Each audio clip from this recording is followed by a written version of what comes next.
우리 지금 우리가 로마서 하고 있습니다. 로마서에 크게 세 부분으로 되어 있다고, 어떻게 보면 인사하고 첫 인사, 마지막 인사 빼고 세 부분으로 되어 있다고 함께 말씀드렸고, 처음에는 구원의 원리에 대한 설명이 되어 있고, 두 번째는 이스라엘의 역사를 통해서 과거와 현재와 미래를 바라보면서 하나님의 구원의 섭리는 어떻게 이루어지는지 구원을 이해하는 구약의 역사를 살펴보고 있는 중이고, 그 다음에는 구원받은 자의 삶이 어떤 삶인지 자세히 세부적으로 설명한 글이 이제 실천편이라 그래서 12장부터 이게 이어집니다. 우리가 말씀드렸지만은 모든 글을 읽을 때는 쓴 사람의 의도, 더 나아가서 쓰여질 당시의 상황도 잘 알아야 됩니다. 상황 없이 읽으면 내 마음대로 해석하게 되고, 쓰여진 사람들의 심정을 모르면 엉뚱하게 또 이해하게 되기 때문에, 그래서 제가 로마서 시작할 때 로마서 시작의 배경이라든지 상황이라든지 설명드렸습니다. 이것을 항상 로마서를 읽을 때 여러분이 갖고 계시고, 이 배경과 상황이 사실상 초대교회에 또 예수 믿고 구원받았다고 하는 사람들의 상황과 별반 다름이 없습니다. 우리가 갖고 있는 구원에 대한 수많은 의문과 문제들, 하나님 말씀이 이렇다는데 왜 나는 이럴까라는 문제들이 다 똑같이 있습니다. 그 문제에 대해서 하나하나 답한 것이라고 보면서, 내가 갖고 있는 구원과 또 내 옆에서 내가 섬기는 영혼들이 이제 낙망하거나 시험들을 일으킬 때 말씀을 통해서 해결하고자 할 때 어떤 말씀을 봐야 되는지 우리가 찾아갈 수 있도록 여러분이 로마서를 잘 이해해 주시기 바랍니다. 어려워요.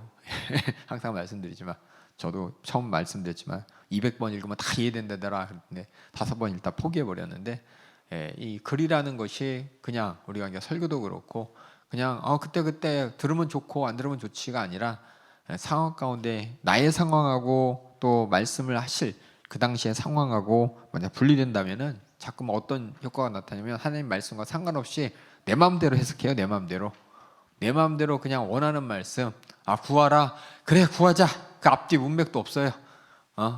내가 다 응답해 주겠다, 다 응답하니까 무조건 구하자가 아니라 왜 구해야 되는지, 또 구하는 자세의 태도도 잘 알고 구해야 되는 것처럼, 우리가 받은 구원도 내가 어떤 구원을 받았는지, 또 구원받은 내가 어떻게 살아야 되는지에 대해서 쭉 우리 잠깐 복습 볼까요? 복습.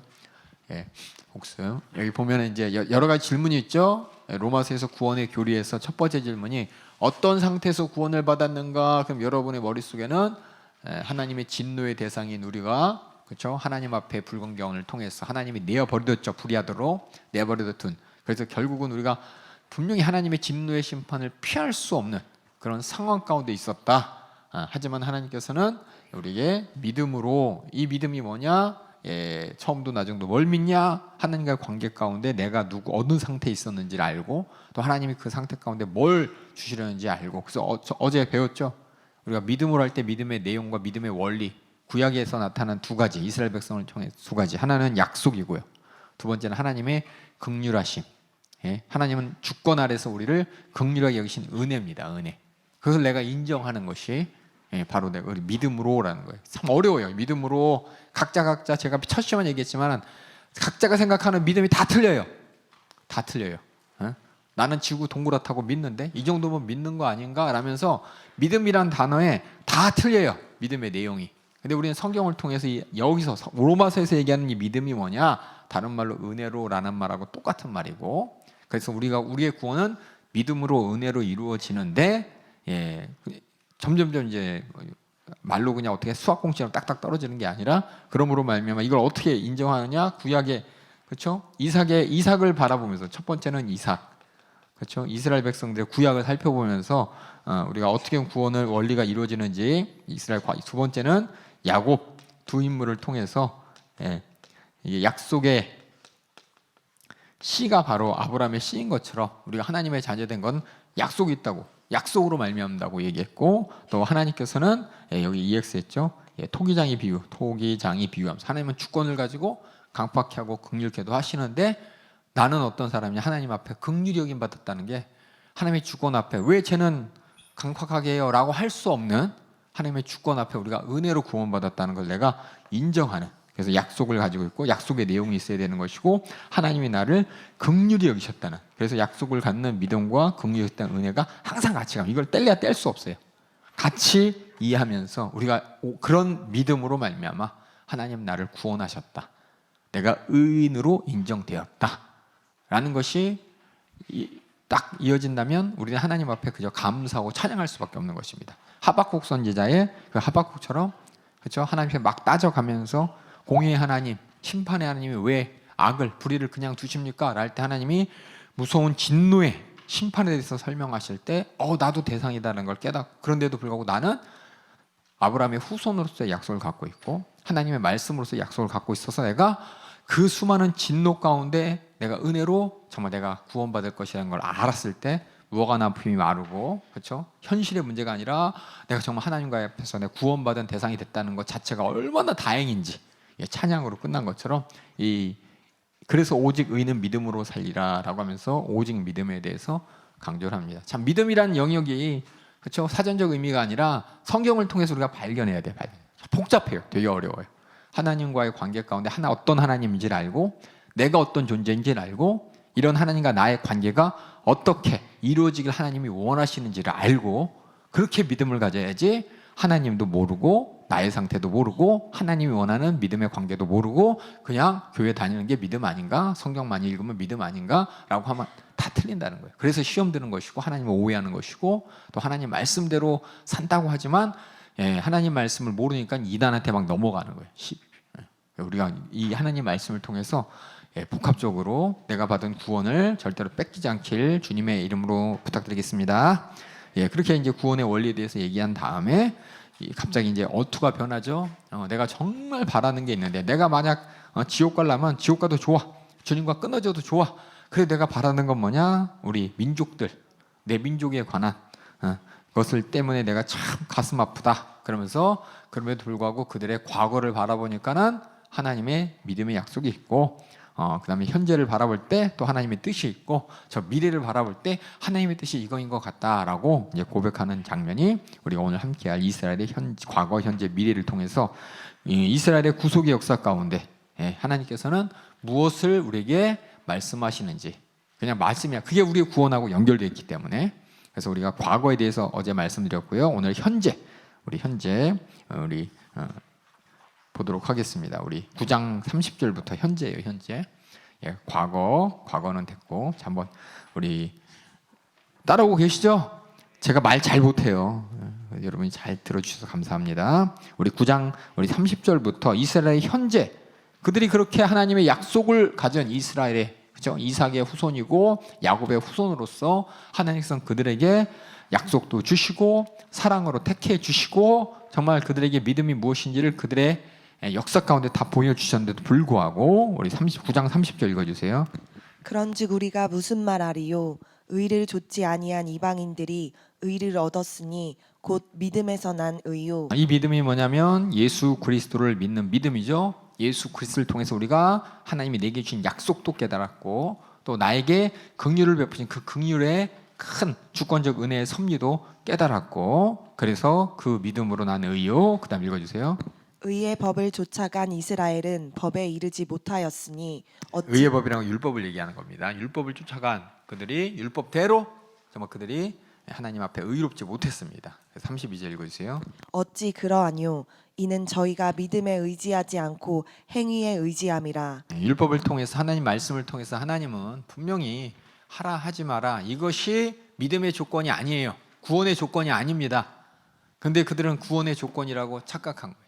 그래야 의로울 수 있다고 착각한 거예요. 여러분 말씀드렸지만 하나님의 말씀이 우리에게 약속으로 주어지는 그 율법이 주어진 것은 은혜를 경험한 다음에 주어진 겁니다. 여러 번 제가 설교도 하고 설명도 몇 번 했었는데 이스라엘 백성들이 하나님과 이런 약속의 관계에 들어간 것이 또 아브라함이 이런 약속의 관계에 들어간 것이 확실한 약속을 가질 수 있던 것이 하나님의 은혜가 먼저 보여지고 그 하나님이 어떤 분인지 알고 나서 내가 약속을 갖게 되는 게 하나님이 하시는 일이에요. 그래서 이스라엘 백성들도 애굽에서 건져낸 다음에 그들을 이스라엘 시내산으로 인도하고 내가 어떤 하나님인지 알았지? 다 하나님에 대해서 전지전능한 하나님 애굽에서 10가지 재앙을 통해서 또 시내산을 통해서 그들이 오면서 야 우리 하나님은 치료의 하나님이구나.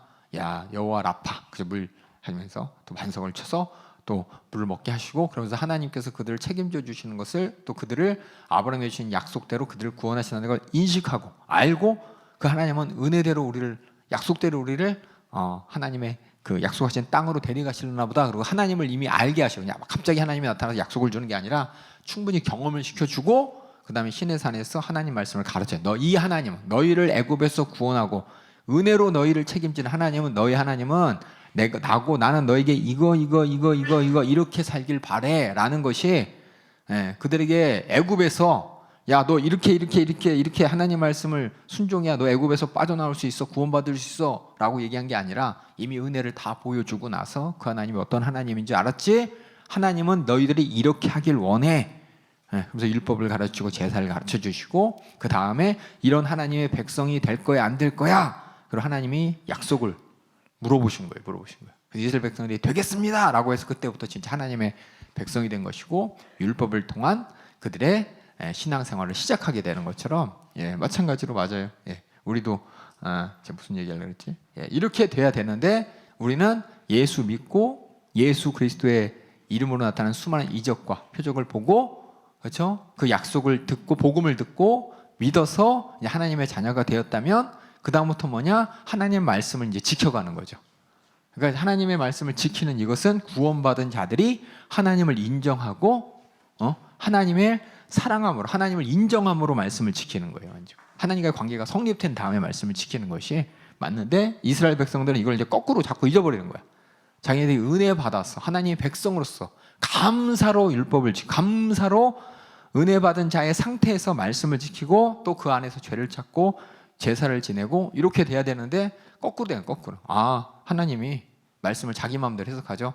율법을 지키면 3, 4대 축복이고 율법을 지키지 않으면 천대의 저주라니까 우리 하나님 말씀을 지켜서 우리가 하나님으로부터 구원을 받고 받을 거 받자. 은혜가 없어요. 은혜가 없어. 그냥 먼저 뭐냐? 하나님과의 조건만 남은 거예요. 조건만. 그래서 행위를 그렇게 집착하는 이유가 이렇게 안 했더니 우리가 지옥 갔다더라. 아니야, 지옥이 아니야. 그들이 포로로 끌려갔다더라. 그들의 나라가 망했다더라. 그것만 보는데 그 전에 하나님께서 그들이 뭐예요? 말씀을 안 지킨 것보다 뭐냐면 하나님과 약속을 깼기 때문에 그런 겁니다.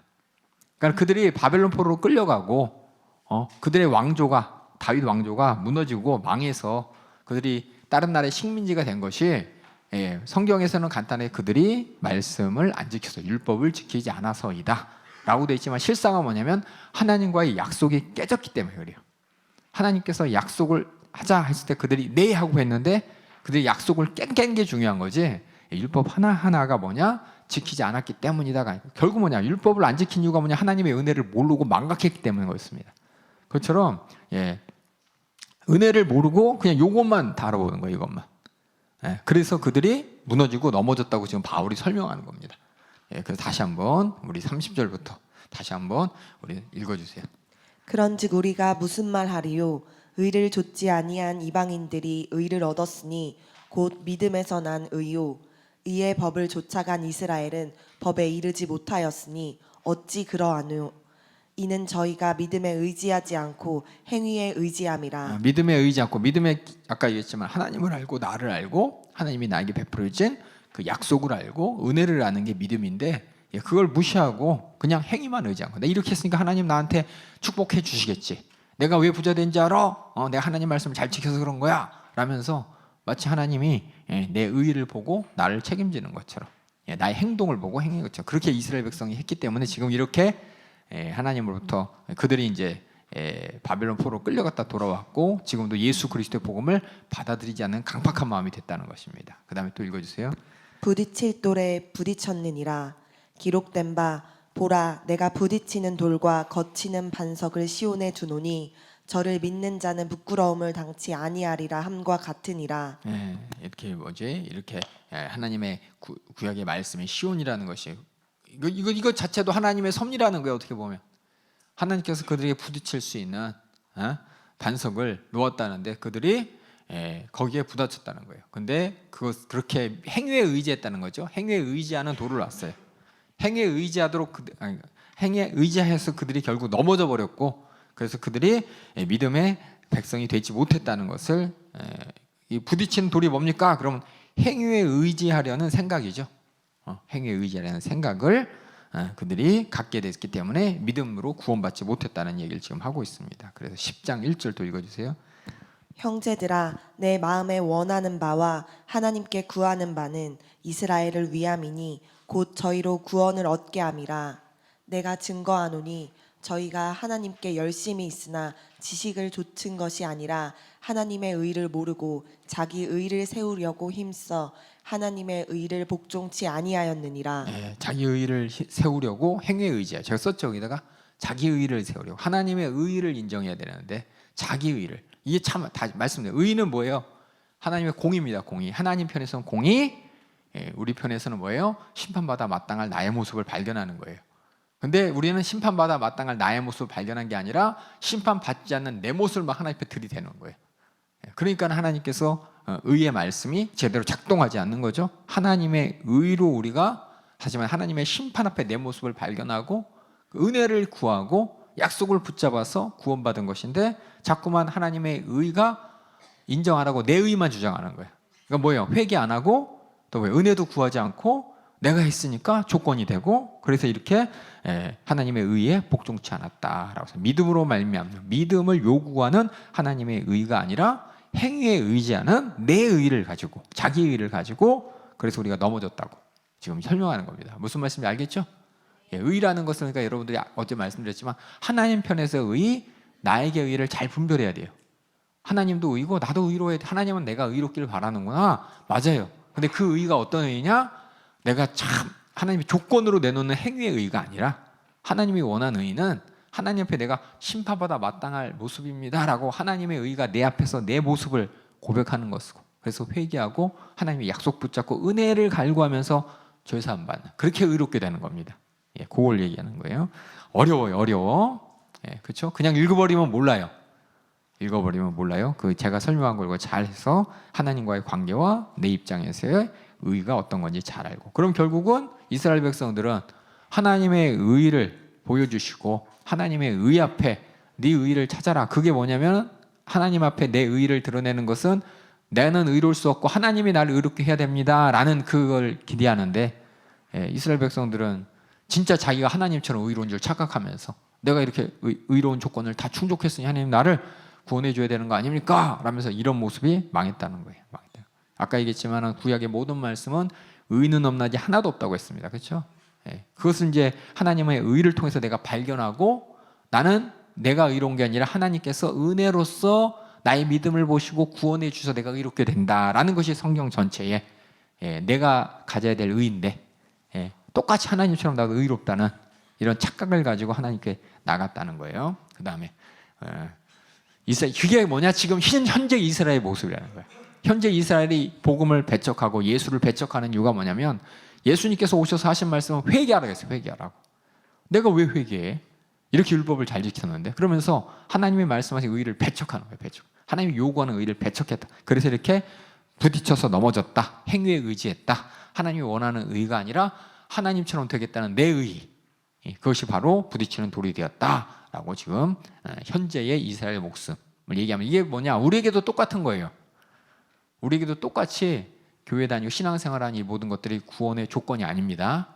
내가 신앙생활하기 때문에 하나님이 날 의롭게 봐주실 거야.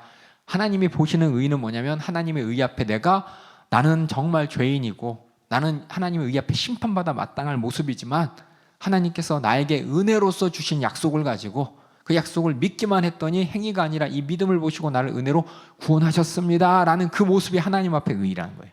나의 의. 다시 한번 계속해서 똑같은 말씀 드리죠. 이게 참 쓴 대로 보면은 이해가 안 돼요. 성경 전체를 통해서 이해를 해야 돼요. 그 다음에 읽어주세요. 4절부터. 그리스도는 모든 믿는 자에게 의를 이루기 위하여 율법의 마침이 되시느니라. 복음이라고 했었죠. 복음의 주인공이니까. 율법과 복음의 조화 꼭 여러분이 테이프 사서 잘 들어보셔요. 다시 잘 들으시고 로마서를 다시 잘 읽어보세요. 그 다음에 읽어주세요. 모세가 기록하되 율법으로 말미암는 의를 행하는 사람은 그 의로 살리라 하였거니와 믿음으로 말미암는 의는 이같이 말하되 내 마음에 누가 하늘에 올라가겠느냐 하지 말라 하니 올라가겠느냐 함은 그리스도를 모셔 내리려는 것이요 혹 누가 음부에 내려가겠느냐 하지 말라 하니 내려가겠느냐 함은 그리스도를 죽은 자 가운데서 모셔 올리려는 것이라. 아, 이거 어려워요. 진짜 어려워요. 이거 구약의 말씀을 모르면은 이거 모르는 거예요. 이게 뭔 얘기인지 이해하는 사람 제가 확정하는데 예수 믿는 사람 중에서 1%도 안 되고 감히 제가 말씀드리는데 말씀 전하는 신학교 나오신 분들 중에서도 10%도 안 될 거예요. 이게 어려운 거라서 그냥 그런가 보다 하고 지나가는 거예요. 잘 들어보세요. 분명히 성경에 기록되어 있어요. 저 29번 밑에 보면 레위기에, 그렇죠? 레위기에 뭐라고 써요? 너희는 나의 규례와 법도를 지키라. 사람이 이를 행하면 그로 인하여 살리라. 나는 여호와니라 라고 돼 있어요. 살리라는 것은 뭐냐면은 구원받는 것이고 의롭게 여겨진다는 것이에요. 그래서 뭐냐? 율법으로 말미암는 의를 행하는 사람은 그 의로 살리라. 이걸 레위기를 인용하면서 뭐냐? 모세가 그렇게 기록했다고 너희들 읽었지? 들었지? 라고 하는 거예요. 근데 중요한 건 뭐냐면 율법의 목적은 죄를 깨닫게 하는 겁니다. 율법으로 말미암는 의는 율법을 지켜서가 아니라 율법을 통해서 죄를 깨닫고 믿음으로 하나님께 나아갈 수 있는, 약속을 붙잡고 제사 드리고 죄사함 받고 그 은혜로 죄사함 받아 그들이 의롭게 되는 것, 그걸 얘기하는데 모세가 기록된 이것을 사람들이 오해라는 거죠. 중간 과정이 싹 사라졌어요. 율법으로서 말미암는 의를 행하는 사람은 그 의로 살리라. 여기서 행하는 것은 율법을 지키는 것이 아니라 율법을 통한 하나님의 뜻을 알고 행하는 건데 그게 뭐냐? 회개입니다. 그 믿음을 갖는 것이고 또 내가 은혜를 구하는 거, 은혜로 정말 죄사함 받는 거, 이게 이제 의로 살리라 하겠거니와. 그런데 뭐냐? 사람들은 어떻게 하냐? 물법을 행해야 의롭구나라고 착각하는 거예요. 그래서 바울이 얘기하는 건 지금 이스라엘이 이해하는 율법으로 말미암아 의를 행하는 사람, 그렇게 너희들이 알고 있지. 그런데 믿음으로 말미암는 의는 이렇게 말하는데라고 하면서 다시 한번 믿음에 대한 의, 그러니까 율법으로 말미암아, 아직 율법에 써 있으니까 그들이 그러는 거죠. 아까 말씀드렸지만 율법을 지켜야 그들이 복 받는다고 써 있잖아요. 율법을 안 지키면 그들이 하나님 관계가 끊어진다고 돼 있잖아요. 그러니까 그것만 보는 거예요. 좀 더 넓게 봐야 되는데 그것만 보는 거예요. 그것만 본다고 너희들이 모세가 기록한 거 보고 있지. 근데 실상 하나님이 원하는 이 믿음으로 말미암은 의는 뭐냐? 네 마음에 누가 하늘에 올라가겠다 하지 말라. 또 밑에, 그러니까 누가 또 뭐예요? 음부에 내려갔다 하지 말라. 이게 뭔 얘기인지 헷갈려요. 근데 이게 밑에 보세요. 밑에 신명기 보면 쭉 썼죠. 14절까지 쭉 썼죠. 신명기에. 이거 어디서 인용됐는지를 알아야 돼.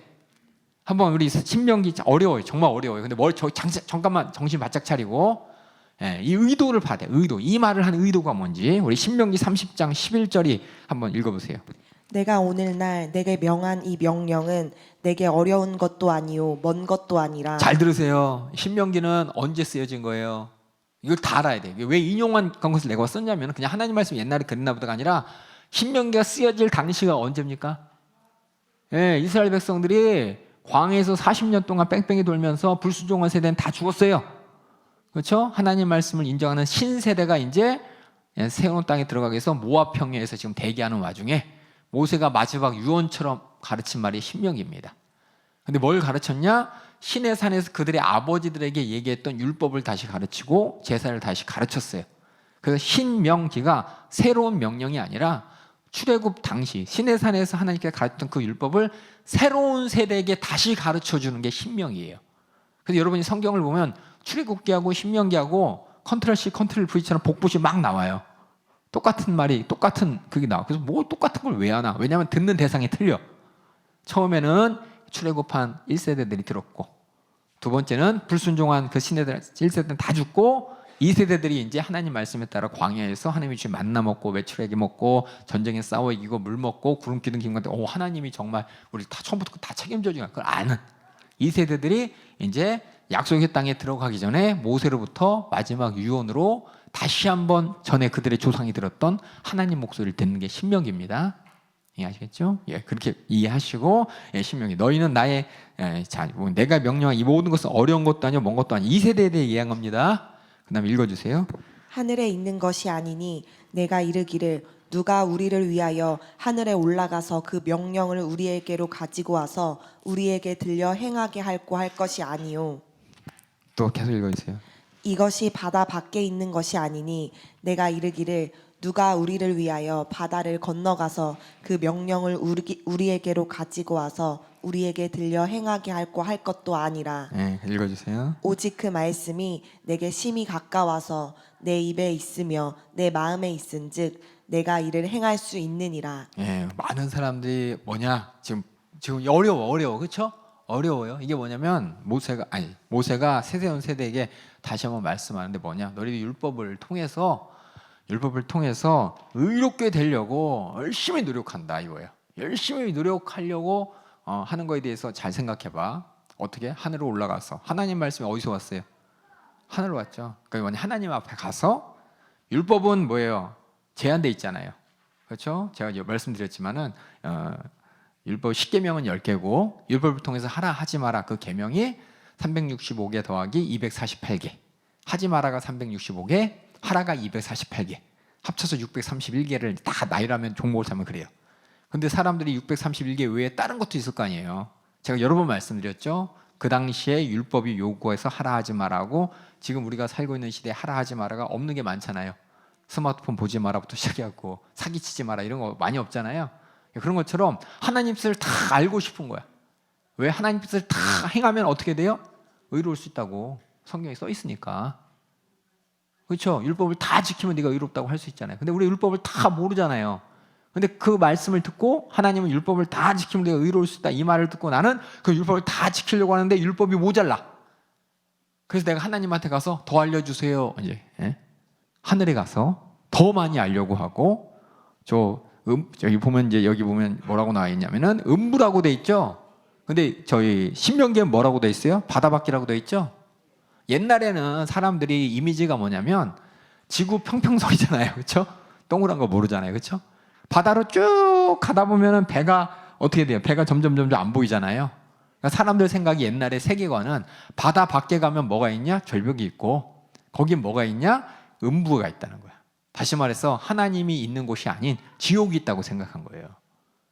그럼 뭐냐? 하나님한테 가서 어떻게 하면 천국 갈 수 있는지 방법을 다 알아내고 저 바다 끝에 가서 음부에 내려가서 어떻게 하면 지옥 갔는지 그러니까 하지 말라는 게 뭔지 또 다 알아가지고 그리고 내가 다 지켜갖고 의로워야지 라는 생각하지 말아라 라는 게 이 본문의 의도야.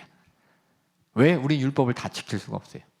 율법을 다 지켜갖고 의롭다면 하나님 율법을 다 줄 텐데 율법이 아니라 뭐냐? 율법을 주신 그 심정과 마음을 우리 마음에 새기고 하나님의 마음을 알고 뜻을 아는 게 중요한 것이 율법을 내가 다 지키겠다. 하라는 거 다 찾아서 하늘에 올라가서 더 배워가지고 와서 하고 하지 말라는 거 지옥 갈 사정 내가 다 알아갖고 하지 말고 그럼 내가 의로울 수 있지 않을까? 그럼 내가 확실하게 하나님의 말씀대로 율법을 다 지켰어. 정말 의로 이른다는 그 말이 이루어지지 않을까? 하지 말라는 거예요. 하지 말라는 거예요. 다시 한번 읽어볼게요. 우리 다시 신명기부터 읽을게요. 신명기 30장 11절부터 14절 다시 읽을게요. 지금 내가 얘기했죠. 그 당시에 모세가 강조한 내용 30. 오늘 말이 잘 안 도네요. 죄송해요. 신명기 30장 11절부터 14절 다시 읽어주세요. 내가 오늘날 내게 명한 이 명령은 내게 어려운 것도 아니요 먼 것도 아니라 하늘에 있는 것이 아니니 내가 이르기를 누가 우리를 위하여 하늘에 올라가서 그 명령을 우리에게로 가지고 와서 우리에게 들려 행하게 할고 할 것이 아니요. 이게 뭐냐면 행하게 할고 그렇죠?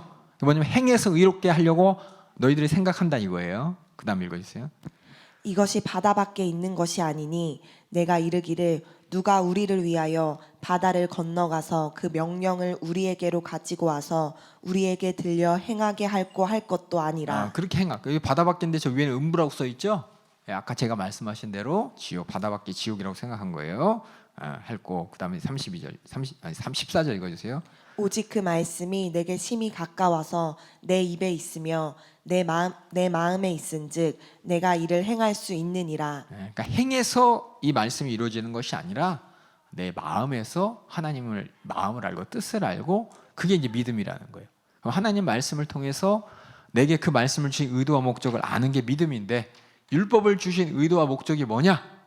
우리가 의롭게 돼서가 아니라 하나님의 엄중한 공의 앞에 나는 이렇게 심판받을 사람이구나 라는 걸 깨닫게 하기 위해서 율법을 줬다고 바울이 아까도 얘기했고 그게 믿음의 하나님과 관계 시작이에요.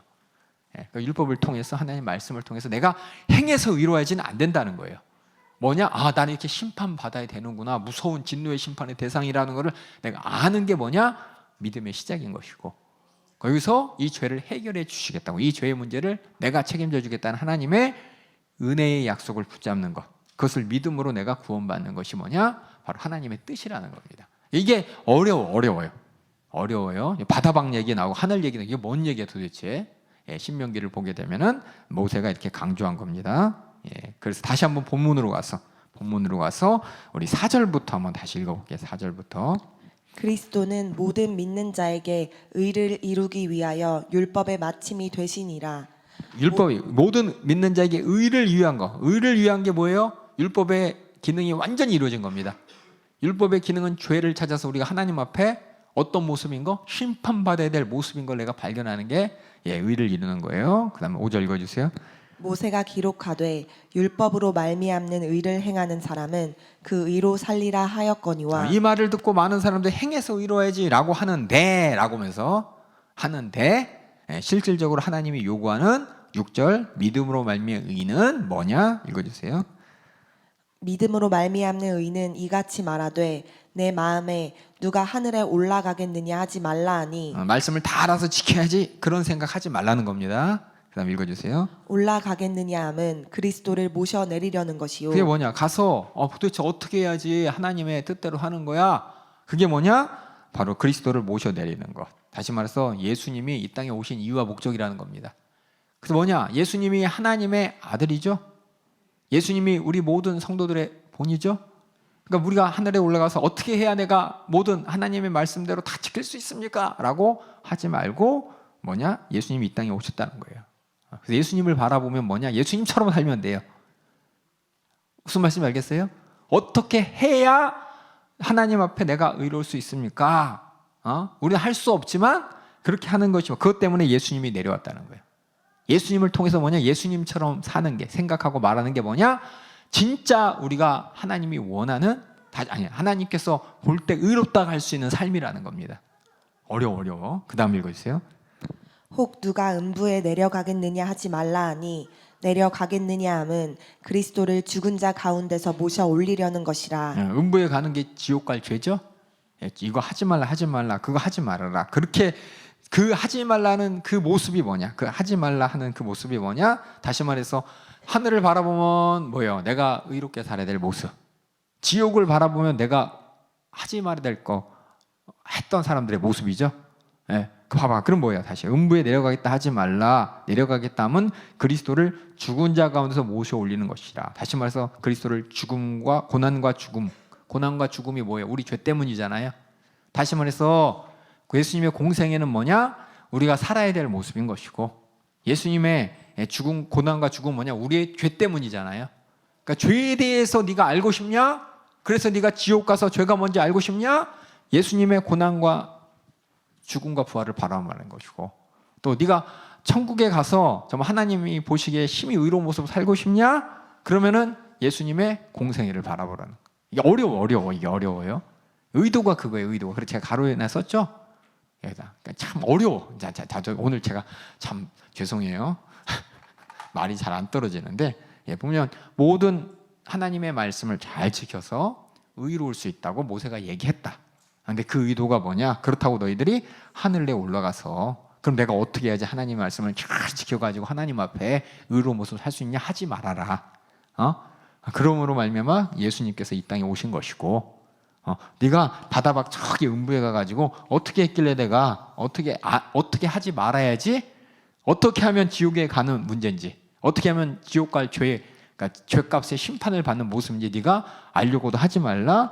그리스도를 어디 무덤 가운데 올려냈다 그랬죠? 여기 죽은 자 가운데서 모셔 올리는 것이냐. 그 말은 예수님의 공생애를 통해서 봐야 될 것, 예수님의 십자가의 고난과 죽음을 통해서 바라본다면 이게 뭐냐? 하나님이 우리에게 율법을 통해 깨닫고자 하는 진짜 의미라는 겁니다. 어려워. 그래서 이거를 그냥 문장 두 줄 세 줄의 구약의 말씀 가지고 인용하니까 이것만 보면 잘 몰라요. 모세의 의도는 이렇게 하지 말라는 거죠. 이렇게 지켜서는 우리가 이룰 수 없다는 것을 얘기하는 것이고, 그렇기 때문에 지킬 수 없기 때문에 예수님이 이 땅에 내려오셔서 공생애를 통해서 하나님의 말씀을 지키는 걸 보여주신 것이고, 또 예수님의 고난과 죽음을 통해서 그 말씀을 지키지 않고 하나님 앞에 불의한 우리의 심판의 모습을 보게 하신 것이고, 그 뜻이에요. 그렇게 뭐냐? 그 말씀을 통해서 하나님이 정말 우리에게 그 말씀하신 목적과 의도를 내 마음에 두라는 거예요. 이게 뭐냐? 우리가 전파는 믿음의 말씀이라, 복음이라. 복음이 뭐예요? 회개하라 천국이 가까웠느니라죠. 천국이 있는데 저 위에 있잖아요. 그렇죠? 회개하지 않으면 지옥이잖아요. 이게 뭐냐? 복음의 말씀이니라. 다시 말해서 우리는 원래 율법을 통해서 죄를 찾고, 그렇죠? 율법을 통해서 원래 우리가 하나님 앞에 의로운 모습이, 하나님 원하는 모습을 발견하고, 근데 발견하지 못했기 때문에 우리는 어떻게 돼요? 죄인이구나 깨닫는 거잖아요. 마찬가지로 우리가 예수님을 통해서 내가 이렇게 살아야 되는데 라는 것을 예수님을 통해서 하나님이 기뻐하시는 모습을 발견하지만, 나는 저렇게 살지 못하기 때문에 예수님이 내 죄를 담당한 십자가와 고난을 보면서 저렇게 돼야 되는구나까지 보게 되는 거예요. 이게 복음이에요, 복음. 그래서 우리는 회개할 수밖에 없는 것입니다. 그래서 하나님께서 원하시는 게 뭐냐? 율법을 통해서 네가 회개하라. 그러면 제사의 법칙을 통해서 이 죄를 해결해 줄게 라는 하나님의 뜻이, 예수님의 공생애와 말씀을 통해 회개하라.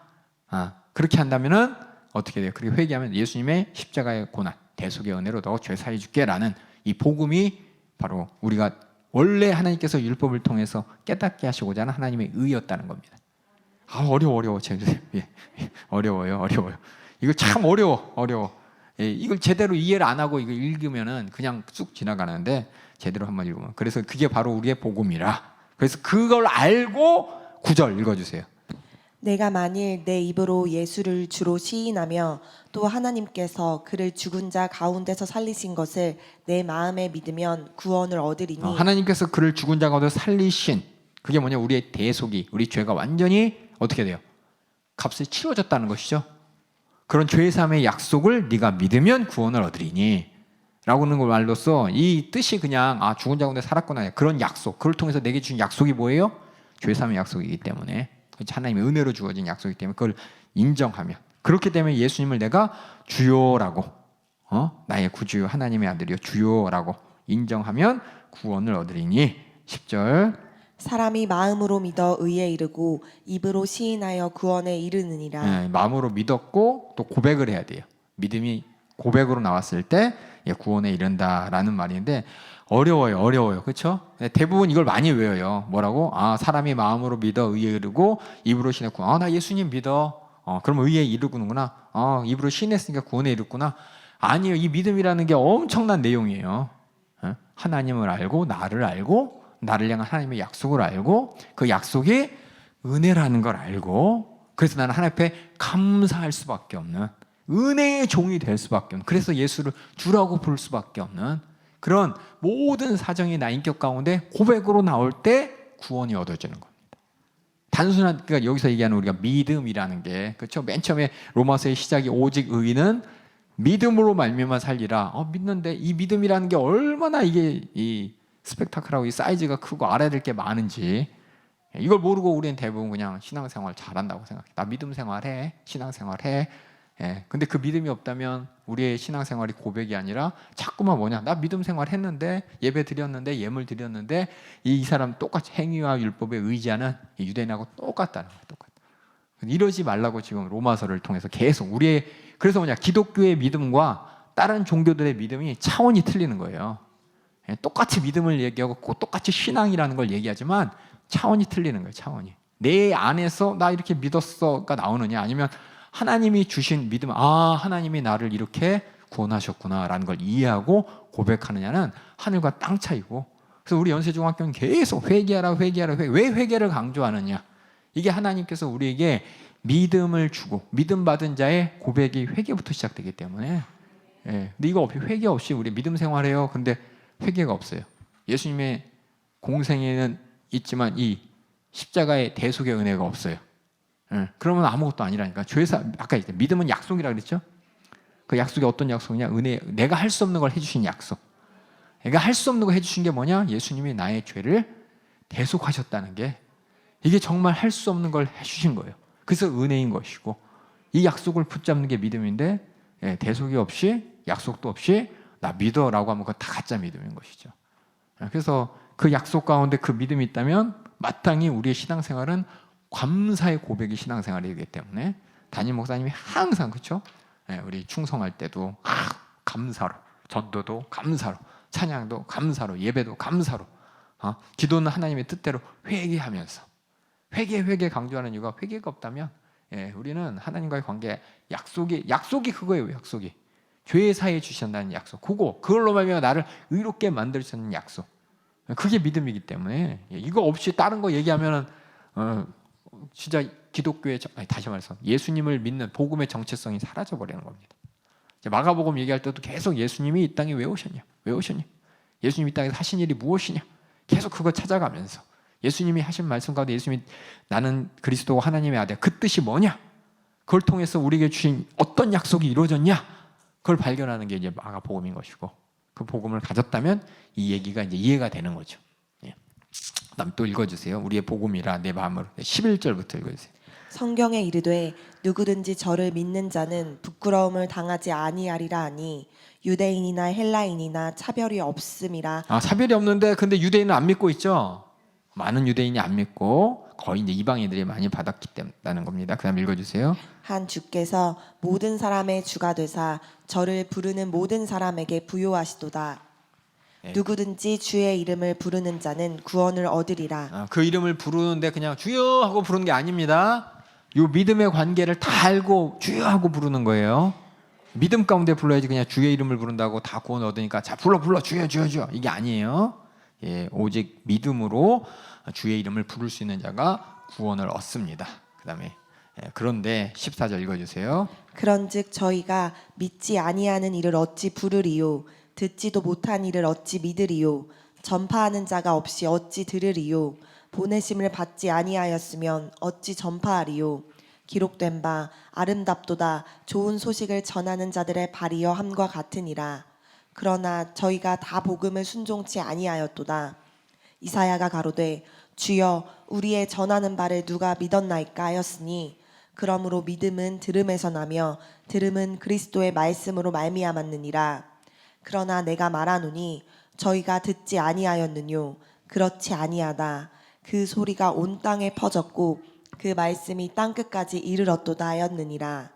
그러나 내가 말하노니 이스라엘이 알지 못하였느뇨?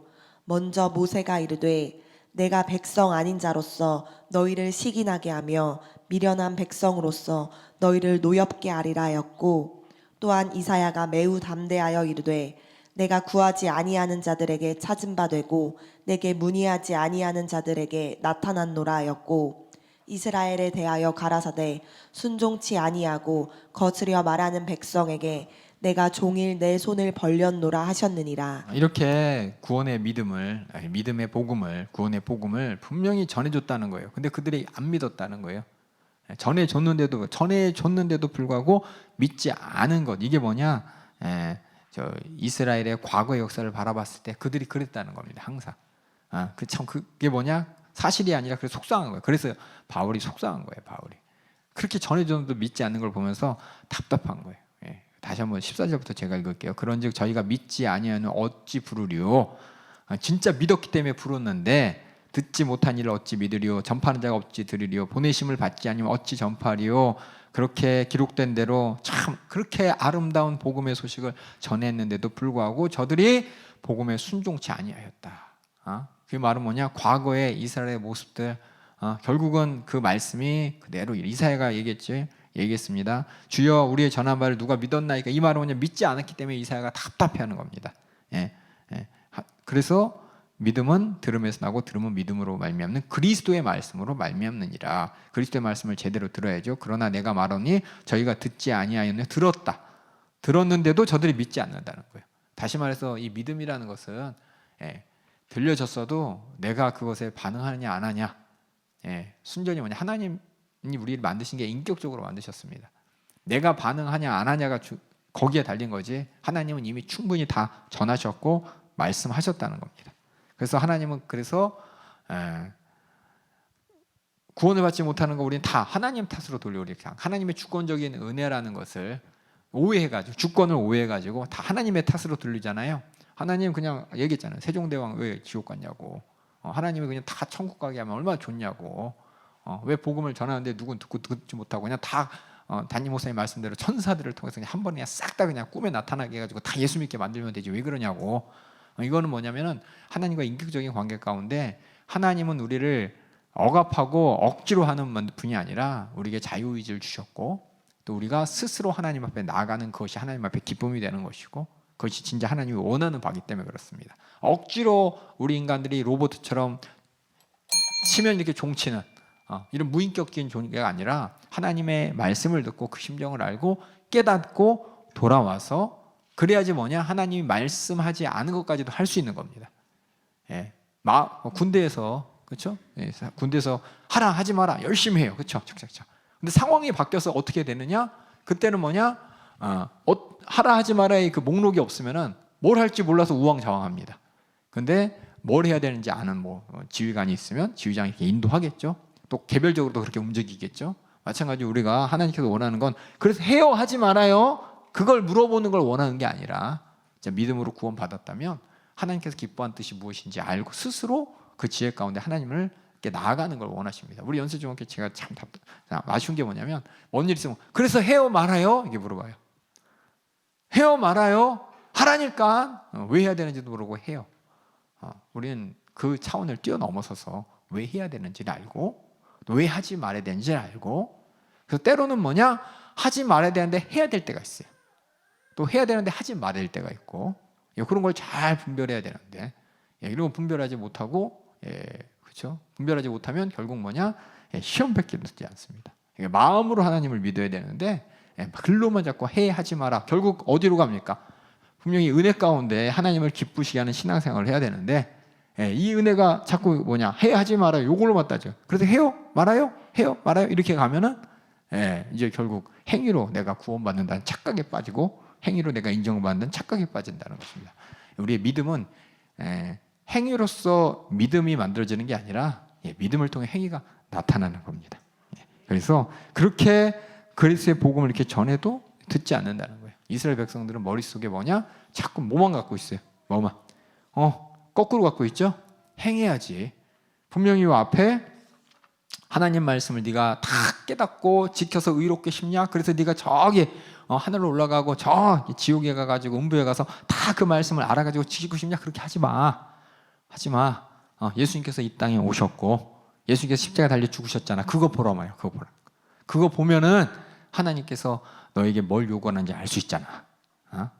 하나님께서는 진짜 예수님처럼 살아야 될 삶을 내가 살지 못했던 죄를 찾고 예수님께서 십자가 달려 죽으신 고난받은 그 통해 나의 대속의 약속을 인정하고 그렇게 믿음으로 하나님께 나아가는 게 맞다고 지금 바울이 말하는 거예요. 근데 이게 자세히 설명 안 했죠? 왜냐하면 이 당시에 바울이 생각할 땐 다 유대인이잖아요. 그렇죠? 유대인이고 우리보다 성경을 더 잘 알고 로마 사람들 우리보다 더 똑똑해요. 2000년 전 사람이니까 우리보다 무식하다. 우리는 스마트폰 들고 있다. 아니요. 그 사람들 훨씬 더 똑똑해요. 그 사람들은 책을 안 써도 머릿속에 다 집어넣는 사람이야. 책이 워낙 비싸니까 머릿속에 다 넣는 사람이에요. 그래서 이렇게 얘기를 해도 그들은 다 알아들을 수 있기 때문에 로마서를 이렇게 썼고 지금 시대가 지나면서 많은 사람들이 어떻게 보면 더 멍충해졌어요. 스마트폰 하면서. 그래서 하나님 말씀을 알아듣기가 더 힘든 시대가 지금 우리가 살고 있는 시대입니다. 그런 유대인들이 복음을 듣고 거절했다. 이것이 구약에 있던 말씀하고 똑같구나라고 지금 구약의 여러 가지 말씀을 인용해 가면서 내가 백성이 아닌 자로서 너희를 시기하게 하며 미련한 백성으로서 너희를 노엽게 하리라 라면서 너희가 듣지 않는 모세의 말을 듣지 않는 것에 대한 모세가 얘기했던 것이 똑같은 지금 상황이다. 이사가 얘기했던 그 상황과 지금 똑같은 시대이다. 내가 구하지 않은 자들을 찾은 바 되고 문의하지 않은 자에게 내가 나타났도다 하면서 결국은 하나님의 백성들은 알지 못하고 오히려 다른 사람들이 하나님의 뜻을 아는구나라는 것이 바로 지금 이루어진 현상이다라고 지금 얘기합니다. 그럼에도 불구하고 이스라엘에 대해서는 계속해서 손을 벌리고 말하고 있는데 그들이 순종하지 않아서다. 그러니까 왜 이스라엘 백성은 구원하지 않습니까? 라고 물어 그들이 순종하지 않았어요. 말씀을 들어도 그들 말씀대로 하는 것이 아니라 자기 마음대로 오해하고 해석하고 믿음을 요구하는 하나님 앞에 그 믿음의 믿음대로 하나님 앞에 하나님이 원하는 의로운 모습으로 나가는 게 아니라 자기 생각, 자기 마음 가지고 내가 이렇게 율법을 지켰잖아. 율법을 지키면 하나님이 의롭다고 한다며. 라면서 율법을 주신 목적과 상관없이 하나님의 마음과 상관없이 글자만 보고 그대로 그냥 따라가는 거예요. 하나님이 분명히 율법을 통해서 얘기했죠. 율법을 지켜야 된다라고 했어요. 그 뜻은 뭐냐?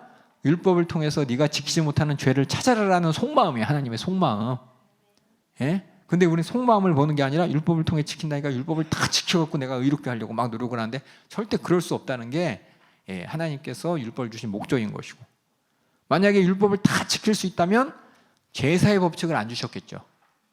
그렇죠? 너 이렇게 잘하면 의로운 거야? 그럼 하나님이 이제 보죠. 다 지킨 사람은 통과, 못 지킨 사람은 실패, 끝나버릴 거예요. 근데 하나님은 뭐냐? 율법을 법칙을 다 주신 다음에 제사의 법칙을 주신 이유가 너희들이 분명히 다 못 지켜. 죄를 해결해야 돼. 그래서 내가 이 제사라는 법칙을 통해서 너희 죄에서 너희를, 죄에 있는 너희가 죄를 찾아서 해결할 수 있는 방법을 내가 제사라는 법칙으로 이제 딱 놓으신 거죠. 그게 뭐냐? 예수님이 이 땅에 오셔서 우리 죄를 짊어지신 그 사건의 예표인 것이고. 무슨 말씀인지 알겠죠? 이런 상황을 알고 이걸 읽으셔야 돼. 그렇게 했는데 너희들이 불순종해서 너희들이 믿음 가운데 나가지 못한 것이고, 그래서 너희가 구원받지 못한 것이다 라고 유대인을 향해서 바울이 설명하고 있습니다. 이게 10장 말씀이에요. 그래서 과거에 그렇게 하나님의 법대로, 그렇죠? 과거 이스라엘 역사를 통해서 약속과 하나님의 은혜의 긍휼함으로 말미암아 그것이 믿음으로 그들이 이스라엘 후손들이 하나님의 백성이 된 것처럼 이제는 예수 그리스도로 말미암는 약속과, 그렇죠? 또 예수님께서 택하고 부르신 하나님의 주권적인 은혜 가운데 우리가 구원받았단다라는데, 현재 보니까 이스라엘 백성들은 믿지 않는 것이 하나님이 잘못된 게 아니라 그들이 순종하지 않아서인 것이고, 하나님 말씀을 오해해서인 것이고, 그래서 그리스도의 말씀을 듣지 않는 것이다 라고 얘기하고, 이제 11절 그럼에도 불구하고를 제목을 중심으로 읽으시면 돼요. 제가 제목을 중심으로 읽으면 되는데 제가 제목 중심으로 얘기를 드려가지고 여러분이 헷갈리는 것 같아. 그래서 이스라엘 현재 의를 얻지 못한 이스라엘 왜 믿음에 의지하지 않고 행위에 의지했기 때문에, 그 믿음이 어떤 믿음이냐? 뒤에 보면 율법의 마침이신 그리스도를 통한 믿음, 그 믿음으로만 의롭게 되는데 그들은 자꾸만 율법만 의지했습니다. 그래서 율법을 더 많이 알고 율법을 더 많이 이루려고 하늘에도 올라가자, 저 바다 밖에도 가자, 그래서 우리가 하나님 말씀을 싹싹 긁어가지고 다 지키면 되겠지라고 하지만 그게 안 되기 때문에 예수님께서는 이 땅에 내려오신 것이고, 또 그래서 예수님께서는 죽은 자 가운데서 부활하심으로 말미암아 확실한 하나님의 의가 뭔지 가르쳐 주었다는 것입니다. 그런데 이런 엄청난 복음을 듣고도 그들이 거절하고 있으니 참 답답한 하나님의 심정이, 야 정말 이방인들은 구원받는데 너희들은 왜 구원받지 못하냐? 내 백성이 아닌 자로서 너희를 시기나게 하며 미련한 백성인 이방인들로 하여금 너희가 노엽게 될 거다. 너희를 노엽게 하리라 얘기했고, 또 내가 구하지 않은 자들 이방인들에게는 내가 찾게 될 찾을 것이고, 내가 문의하지 않는 자들에게 내가 나타났더라. 나를 모르고 나에게 궁금한 것도 없는 그들에게는 이 복음이 전해서 그들이 듣고 있는구나. 그러면서 이스라엘에 대해서는 순종치 아니하고 거스르는 백성에 내가 종일 손을 벌려놓으라. 지금도 이스라엘 백성들 지금 믿지 않고 있는데 계속해서 말씀을 전하고 있다. 근데 그들이 듣지도 않고 인정하지 않고 거절하고 있는 게 바로 지금의 현실이라고 얘기하면서 이 큰 제목을 중심으로 해서 읽으시면 돼요. 제가 잘못했습니다. 너무 복잡하게 여러분에게 더 어렵게 만든 것 같아요. 쉽게 해야 되는데. 그래서 이제 이스라엘의 미래, 과거, 현재 듣지도 않은 그 아름다운 복음을, 예수 그리스도를 통해서 그들이 그렇게 알고 싶었던 하나님의 뜻과 섭리를 그들이 알아야 되는데 예수 그리스도의 복음을 듣고도 거절하지 않고 계속해서 믿음을 통해서 스스로 의롭게 되려는 가짜 의를 주장하는 그들, 참 답답한데 그들의 미래는 어떻게 될 것이냐? 11장에 이제 설명하고 있습니다. 11장 1절 읽어주세요. 그러므로 내가 말하노니 하나님이 자기 백성을 버리셨느뇨. 현재 상태를 보면 이스라엘 백성은 계속 행위와 율법만 따라서 의롭게 되겠다고 주장하고 하나님 말씀을 듣지 않으려고 하고, 하나님의 주권적인 은혜와 섭리 가운데 그들은 마치 버려진 것 같고 지옥 갈 것 같고, 그런데 하나님이 그 백성을 버리셨냐라고 하니까 그럴 수 없느니라. 아니라는 거예요. 하나님께서 계속해서 끊임없이 복음을 전고 계시는, 하지만 그들은 계속 부정하고 있는 그 현실 가운데 그 다음에 있을 하나님의 섭리가 뭔지 말합니다. 하나님이 자기 백성을 버리셨느뇨? 읽어주세요. 그럴 수 없느니라. 나도 이스라엘이니요 아브라함의 씨에서 난 자요 베냐민 지파라. 하나님이 그 미리 아신 자기 백성을 버리지 아니하셨나니 너희가 성경이 엘리야를 가리켜 말한 것을 알지 못하느냐. 저가 이스라엘을 하나님께 송사하되 주여 저희가 주의 선지자들을 죽였으며 주의 제단들을 헐어버렸고 나만 남았는데 내 목숨도 찾나이다 하니. 이게 뭐냐면 엘리야의 사건 알죠? 북이스라엘이 아합 왕, 그렇죠? 이세벨 우상을 싹 들여가지고 얼마나 많은 하나님을 섬기는 선지자들, 또 하나님을 섬기는 성전을 막 우상 단지로 만들고, 성전이 아니죠. 하나님을 섬겨야 되는 그들을 우상 숭배로 다 인도하는 그걸 바라보면서 엘리야의 눈에는 어떻게 보이느냐? 나만 남았다고, 다 죽었습니다. 이 정도로 뭐냐? 마치 하나님께서는 북이스라엘 백성들을 다 버리신 것처럼 보여서 엘리야가 그렇게 한탄을 했지만, 그 다음 읽어주세요. 저에게 하신 대답이 무엇이뇨? 내가 나를 위하여 바알에게 무릎을 꿇지 아니한 사람 7천을 남겨두었다 하셨으니 그런즉 이와 같이 이제도 은혜로 택하심을 따라 남은 자가 있느니라. 눈으로 볼 때 지금 현재 바울이 이제 사역하던 현재 유대인들, 이스라엘 백성들 그리스도의 복음을 듣지 않고 부정하고 오히려 핍박하고, 이걸 바라봤을 때 그들이 참 그리스도의 말씀과 대척점에 있고 구원받을 일이 전혀 없을 것 같은데, 뭐라 그랬냐? 여기 나온 것처럼 다 없어 보이지? 근데 있어. 없어 보이지? 근데 은혜 가운데 택한 자들이 있어. 라고 지금 얘기하는 겁니다. 그 다음 읽어주세요. 만일 은혜로 된 것이면 행위로 말미암지 않음이니 그렇지 않으면 은혜가 은혜되지 못하느니라. 그런즉 어떠하뇨? 이스라엘이 구하는 그것을 얻지 못하고 오직 택하심을 입은 자가 얻었고 그 남은 자들은 완악하여 졌느니라. 이스라엘이 정말 말씀을 지키고 율법을 지켜서 이루고자 하는 하나님의 의, 그렇죠? 그들은 얻지 못했지만 누군가 예수 그리스도의 복음을 들었다는 거예요. 주님이 택하셔서 누군가는 예수 믿게 되었다는 이스라엘 백성들이 있고, 하지만 그 남은 자들은 뭐냐? 그 외의 자들이 율법을 지지하면서 하나님을 오해하면서 핍박하는 완악한 자들이 되었다라고 얘기하면서 구약의 사건을 그대로 이렇게 인용하면서, 아니야, 너 눈으로 볼 때는 뭐예요? 유대인들이 다 그리스도의 말씀을 배척하고 불신앙 가운데 있고 믿지 않고 핍박하는 것 같지만 분명히 있다는 것입니다. 그다음 읽어주세요. 기록된 바 하나님이 오늘날까지 저희에게 혼미한 심령과 보지 못할 눈과 듣지 못할 귀를 주셨다 함과 같으니라. 이게 뭐 오늘날까지라고 돼 있죠. 43편에 보면은 신명기와 이사야서 29장 10절에 보면은 똑같이 있어요. 신명기 29장 4절 읽어주세요. 그러나 깨닫는 마음과 보는 눈과 듣는 귀는 오늘날까지 여호와께서 너희에게 주지 아니하셨느니라. 오늘날까지니까 앞으로는 주시겠다는 얘기겠죠. 그다음 또 이사야서 29장 10절 또 읽어주세요. 대저 여호와께서 깊이 잠들게 하는 신을 너희에게 부어주사 너희의 눈을 감기셨음이니 눈은 선지자요 너희 머리를 덮으셨음이니 머리는 선견자라. 지금 당장은 하나님께서 일하지 않는 것 같아요. 잠든 것은 역사하지 않는 것 같아요. 하지만 분명히 너희들이 선지자를 볼 것이고 선견자의 말씀을 들을 것이다 라고 지금 예언한 것처럼 이스라엘 백성들이 지금은 다 답답해요. 하지만 하나님께서 그들에게 듣게 하시고 깨닫게 하실 것이다 라고 얘기합니다. 그 다음 읽어주세요. 또 다윗이 가로되 저희 밥상이 올무와 덫과 거치는 것과 보응이 되게 하옵시고 저희 눈은 흐려 보지 못하고 저희 등은 항상 굽게 하옵소서 하였느니라. 그러므로 내가 말하노니 저희가 넘어지기까지 실족하였느뇨. 이 얘기는 뭐냐면 이 모든 것들이 하나님의 섭리 가운데 있다는 것입니다. 하나님이 지금 당장 들리지 않는 것 같고 지금 당장 보이지 못하는 것 같고, 아까 앞에 이제 있던 8절에 보면 하나님이 그렇게 하셨다라고 돼 있죠. 하나님의 주권적인 섭리 가운데 지금 당장 그들이 듣지 못하는 것 같고 또 그들이 보지 못하는 것 같고, 다윗이 얘기한 것처럼 저들이 올무의 덫에 거친 것 같고 결국 하나님 앞에 심판받을 것 같이 보이는 거예요. 보이는 거예요. 지금 현실이. 그렇지만 11절 읽어주세요. 그러므로 내가 말하노니 저희가 넘어지기까지 실족하였느뇨. 그럴 수 없느니라.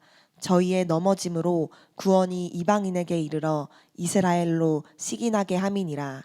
저희의 넘어짐이 세상의 부요함이 되며 저희의 실패가 이방인의 부요함이 되거든 하물며 저희의 충만함이리요. 하나님의 섭리는 뭐냐면 이스라엘 백성들이 받아들이지 않는 그 복음이 오히려 이방인들에게 퍼져가지고 결국 모든 사람들, 이방인들이 구원을 얻게 되는 이 역사를 위해서 지금 이런 하나님의 섭리 가운데 이루어지는 현실이다라고 설명하면서 구원을 이방인에게 이르러 이스라엘로 시기하게 합니다.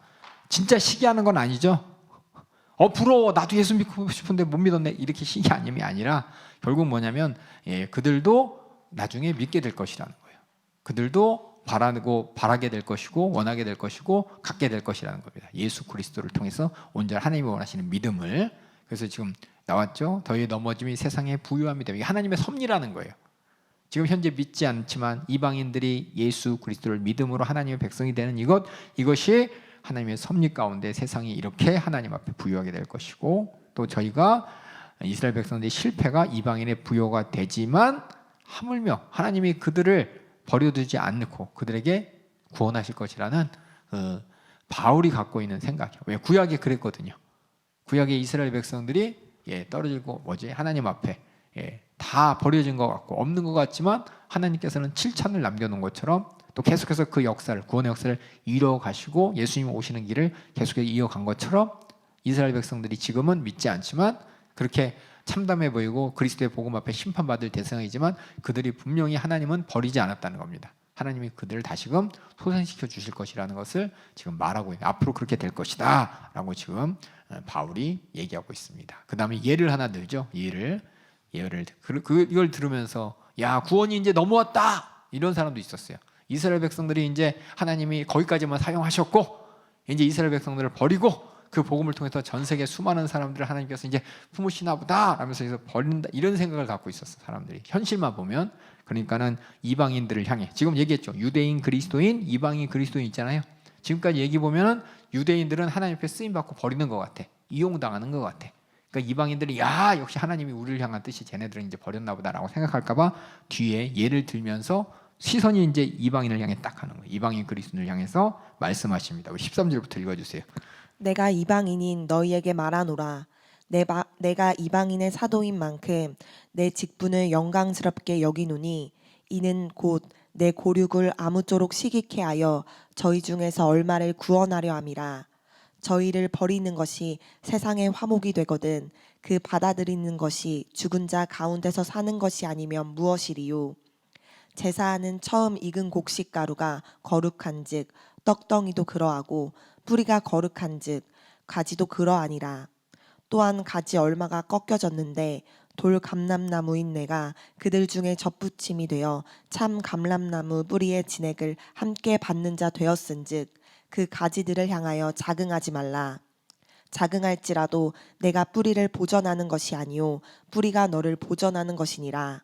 그러면 내 말이 가지들이 꺾이운 것은 나로 접붙임을 받게 하려 함이라 하리니 옳도다.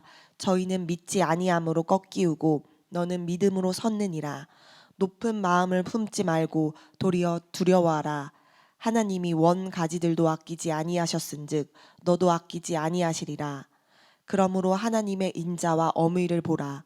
넘어지는 자들에게는 어미가 있으니. 잘 보라는 거예요. 항상 하나님께서 말씀하실 때 넘어지는 자들을 보면서 가만히 있지 말고 그게 네 모습이 될 수 있으니까 경고로 받아들여라 라는 말을 항상 하십니다.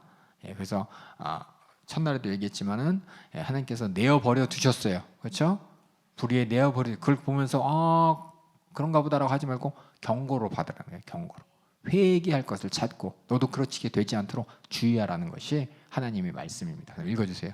너희가 만일 하나님의 인자에 거하면 그 인자가 너희에게 있으리라. 그렇지 않으면 너도 찍히는 바 되리라. 저희도 믿지 않은데 거하지 아니하면 접붙임을 얻으리니 이는 저희를 접붙이실 능력이 하나님께 있음이라. 바울은 참 뭐뭐하지 아니하고 이게 이중부정을 많이 써요. 그렇죠? 믿지 아니하는데 거하지 아니하면, 이 말은 믿게 되면이라는 뜻이죠. 저희도 믿게 되면 다시 접붙임을 얻게 될 것이다. 이게 하나님의 뜻입니다. 읽어주세요. 내가 원 돌 감람나무에서 찍힘을 받고 본성을 거스려 좋은 감람나무에 접붙임을 얻었은즉 원 가지인 이 사람들이야 얼마나 더 자기 감람나무에 접붙이심을 얻으랴. 많이 이 접붙임의 예를 들면서 그런가 보다라고 하는데, 이 접붙임의 예를 든 목적이 뭐예요? 누구한테 얘기한 거예요? 이방인들에게 뭐 하라고요? 너도 그렇게 될 수 있어. 경고예요. 그러니까 우리가 예를 통해서 하시는 하나님의 말씀을 그냥 예에만 집중하지 말고 목적과 의도를 여러분이 잘 파악하셔야 돼. 저 앞에 보면 또 어떤 예가 있었더라고요. 토기장의 비유 있잖아요. 그렇죠? 토기장의 비유는 그래서 그 조건이 뭐예요? 그 조건이 하나님의 섭리니까 하나님의 은혜에 감사라는 거죠. 그렇구나. 하나님은 그런 분이구나. 아니라 그 하나님이 나한테 어떤 하나님이냐. 그 토기장의 비유를 통해서 야, 내가 이렇게 구원받은 게 정말 다행이다. 섭리의 은혜에 감사라는 것이 토기장의 비유인데 그걸 가지고 하나님은 그렇게 섭리대로 하고 싶은 거 하고 하지 말라는 분이야. 끝이 한번 되면 안 되는 거예요. 의도를 잘 들으시기 바랍니다. 그 다음에 이어서 25절. 형제들아 너희가 스스로 지혜 있다함을 면키 위하여 이 비밀을 너희가 모르기를 내가 원치 아니하노니. 항상 이게 부정을 모르기를 원치 아니하노니 꼭 알아야 된다는 뜻이죠. 참 두 번 이렇게 강조를 해요. 그다음 읽어주세요. 이 비밀은 이방인의 충만한 수가 들어오기까지 이스라엘의 덜어는 완악하게 된 것이라. 그리하여 온 이스라엘이 구원을 얻으리라. 기록된 바 구원자가 시온에서 오사 야곱에게서 경건치 않은 것을 돌이키시겠고 내가 저희 죄를 없이 할 때에 저희에게 이루어질 내 언약이 이것이라 함과 같으니라. 이렇게 이사야 선지자가 예언한 것처럼 아까 이사야 선지자가 예언할 때 다 버렸어, 다 돌이켰어, 참 믿지 않는 것 같아. 하지만 이사야 예언이 그래도 하나님께서는 돌이킬 것이다 예언한 것처럼 지금 현재 이스라엘 백성들이 믿지 않고 그리스도의 복음을 받아들이지 않고 하지만 하나님께서는 그들을 돌이키게 할 것이라는 하나님의 뜻과 섭리를 얘기하면서 앞으로 지금은 이렇지만 앞으로 그렇게 될 것이다라고 이제 바울이 구약의 말씀을 인용하면서 지금 얘기하고 이스라엘의 미래에 대해서 얘기합니다. 읽어주세요. 또 복음으로 하면 저희가 너희를 인하여 원수된 자요 택하심으로 하면 조상들을 인하여 사랑을 입은 자라. 하나님의 은사와 부르심에는 후회하심이 없느니라. 이 말을 그냥 우리가 잘 써요. 하나님의 은사와 부르심에 후회 없느니라. 이게 뭐냐면 하나님의 주권의 섭리 가운데서 하나님은 항상 선한 뜻을 이루십니다. 그렇기 때문에 우리는 그것에 대해서 이런네 저런네 판단하면 안 된다는 거예요. 그다음 읽어주세요. 너희가 전에 하나님께 순종치 아니하더니 이스라엘에 순종치 아니함으로 이제 긍휼을 입었는지라. 이와 같이 이 사람들이 순종치 아니하니 이는 너희에게 베푸시는 긍휼로 이제 저희도 긍휼을 얻게 하려 하심이니라. 하나님이 모든 사람을 순종치 아니하는 가운데 가두어 두심은 모든 사람에게 긍휼을 베풀려 하심이로다. 이거 보면 어떤 사람은 하나님 뭐 어차피 긍휼 베풀 걸 뭘 그렇게까지 하나라고 하지만 하나님과 우리 인간은 인격적인 관계입니다. 하나님의 모든 섭리는 우리 인간이 하나님을 인격적으로 만나게 하기 위해서 모든 섭리를 이루십니다. 그래서 우리가 모든 사건이 지금 내가 눈으로 보는 거에 보지 마시고 하나님께서 어떻게 이루시는지 항상 기대해야 되는 것이고 또 보세요. 옆에 시험 든 사람 교회 떠나는 사람들 보면서 아쉬워하고 안타까워하지만 하나님이 어떻게 그들을 구원하실지는 몰라요. 하나님의 긍휼함이 그들 향해서 끊이질 않고 또 결국은 하나님은 그들을 구원해 주시기를 바라는 그런 심정으로 똑같이 이렇게 대해야 되는 것이고 이것이 우리가 믿는 자로서 믿지 않는 자, 어쩌면 낭망한 자, 시험 든 자, 또 때로는 교회를 떠난 자들을 향해서 우리가 어떤 마음을 가져야 되는지 분명히 말하고 있기 때문에 담임 목사님 항상 말씀하시잖아요. 밖에 갔다 이렇게 들어오시고 또 우리 교회 안 믿다가 오면은 아유 그럴 걸 멀리 갔어 하면서 뭐 이렇게 얘기할 필요 없다는 거예요. 하나님께서 그를 그렇게 교회 잠깐 나갔다가 시험 들었다가 다시 돌아오면서 하나님의 더 깊은 사랑을 깨닫게 하시는 하나님의 섭리가 있기 때문에 그걸 가지고 뭐 이런 내전에 판단하고 정죄하고 절대 그런 게 아니라 우리 하나님의 섭리 가운데 모든 것을 같이 바라보고 그렇게 하나님께서 깨닫게 하신 그 은혜에 감사하는 것이 우리가 마땅히 해야 될 일인 것입니다. 그래서 이스라엘의 구원의 미래는 지금은 버려진 것 같지만 하나님의 은혜로 택하신 자가 있다는 거예요. 남아있다는 것이고 그래서 지금 이스라엘이 완악된 것 하나님의 큰 섭리 가운데 바라볼 때 이방인들 구원을 위한 것이고 이 구원을 바라보는 이스라엘의 백성들이 시기함으로 그들이 다시 돌아올 것이라는 이것을 얘기합니다. 그 다음에 33절 읽어주세요.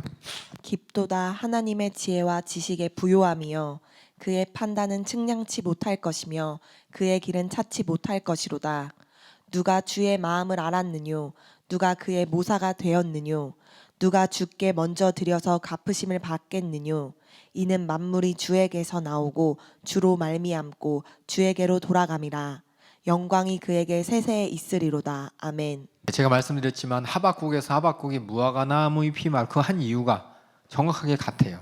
하나님의 주권을 생각하고 그 주권 앞에 은혜로 구원받았다는 나의 모습, 또 은혜로 우리 모두가 하나님의 복음을 듣고 또 구원받았다는 것이 여기 밑에 썼지만은 우리가 찬양하는 제목의 큰 테두리는 뭐냐? 예수님이 나를 위해 십자가 달리셔서 감사합니다 했지만 그 밖에 그 예수를 통해서 나를 구원하고자 하는 하나님의 주권과 섭리, 그렇죠? 그게 바로 나를 향한 하나님의 은혜라는 것을 인정하기 때문에 제가 쓰는 단어가 이거예요. 믿음의 중요한 건, 믿으면 뭘 인정합니까? 많아요. 내용. 예수 그리스도의 피의 약속, 또 하나님의 신실하심. 근데 하나님의 주권적인, 나를 향한 하나님의 주권, 그 안에 섭리가 있고 은혜, 하나님의 긍휼함이 있다는 걸 내가 인정하고 찬양하는 것. 이게 바로 여기 얘기하는 믿음의 바탕.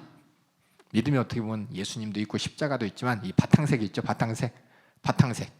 우리가 믿음이라는 것의 바탕색에 가장 요 이스라엘 백성들을 통해서 나타나고 또 우리의 예수 그리스도의 생애와 또 복음의 내용을 통해 나타나는 것은 하나님의 주권적 은혜라는 것을 요걸 중심으로 해서 하박국의 오직 의는 믿음으로만 살리야 이걸 봐야 되는 것이고, 복음에서의 또 우리가 믿음으로 구원받았다는 것을 바라보는 것은 그래서 하나님의 주권을 인정하지 않으면은 예수님을 인정하지 않는 거예요. 우리 믿음의 바탕은 내가 아니라 하나님이에요. 하나님의 긍휼하심으로 말미암아 나를 택하고 부르시고 듣게 하시고, 그래서 내가 반응할 수 있는 겁니다. 그래서 내가 하나님 앞에 깨닫고 하나님 앞에 나아가고 회개할 수 있는 겁니다. 그런 하나님의 주권적 은혜가 바로 뭐냐? 오직 믿음으로의 바탕화면이에요. 바탕화면. 이렇게 보시고, 그래서 이 9장, 10장, 11장 저 구원의 원리에 이어서서 이스라엘의 과거를 통해서 하나님의 구원의 원리가 무엇인지 이삭과 야곱의 약속과 택하심, 긍휼하게 여기심을 통해 나타나고, 지금 현재 이스라엘 백성들이 왜 저들이 하나님 앞에 버려진 것 같냐? 그들은 계속해서 예수 그리스도를 통해서 하나님의 뜻을 만나야 되는데 율법의 진짜 본질과 율법의 의미를 모른 채 행함으로만 의롭게 되려는, 분명히 율법을 통해서 하나님께서 원하는 것은 행해라 라고 얘기했지만 가로 열고 안 되지, 그러니까 회개해야 돼, 그러니까 나한테 와서 죄사함 받아야 돼. 이게 바로 하나님의 메시지인데 이 메시지를 온전히 알지 못하고 율법을 부분적으로 하는 이스라엘 백성들은 율법의 행위를 통해서 의롭게 되려는, 그래서 뭐냐? 어디까지 하려고? 아까 얘기했듯이 율법으로 의롭게 되려는 그 바락이 뭐냐? 하늘에 가서 하나님 율법을 다 알고 저 지옥에 갔어. 어떻게 하면 하지 말아야 할 게 뭔지 다 알았어. 내가 해야지라는, 그거 안 된다는 거예요. 안 되기 때문에, 너는 그렇게 할 수 없기 때문에 예수님이 이 땅에 오셨고 예수님이 이 땅에 죽으시고 부활하셔서 정말 하나님께 나아갈 수 있는 길, 그게 뭐냐? 하나님의 주권적인 은혜를 아는 거예요. 하나님의 공의 앞에 내가 심판받을 내 모습을 알고, 그럼에도 불구하고 하나님께서는 약속을 믿는 믿음을 허락하여 주시고 그 약속으로 나를 구원하셨다는 그 은혜를 내가 인정하는 게 오직 믿음. 제가 여러 가지 얘기했지만 이 뭔가 이렇게 내용이 있죠, 그렇죠? 하나님의 의, 하나님이 원하시는 내 모습, 그 앞에 내가 하나님께 나가야 될 인격적인 반응, 이 모든 것들이 하나님의 은혜라는 거, 이것을 내가 인정하는 게 바로 믿음. 그 믿음으로 우리가 구원을 받는 건다는 것을 지금 이스라엘 백성을 통해 또 얘기하고, 그리고 그들의 이스라엘 백성들이 그렇게 알아야 되는데 율법을 그렇게 알지 못하죠. 말씀을 들어도 인정하지 않아. 그죠? 십자가라는 것이 참 고린도 교회에 편지인 것처럼 이방인들에게는 뭐예요? 참 미련한 것이고 이스라엘 백성들에게는 참 저주스러운 것이에요.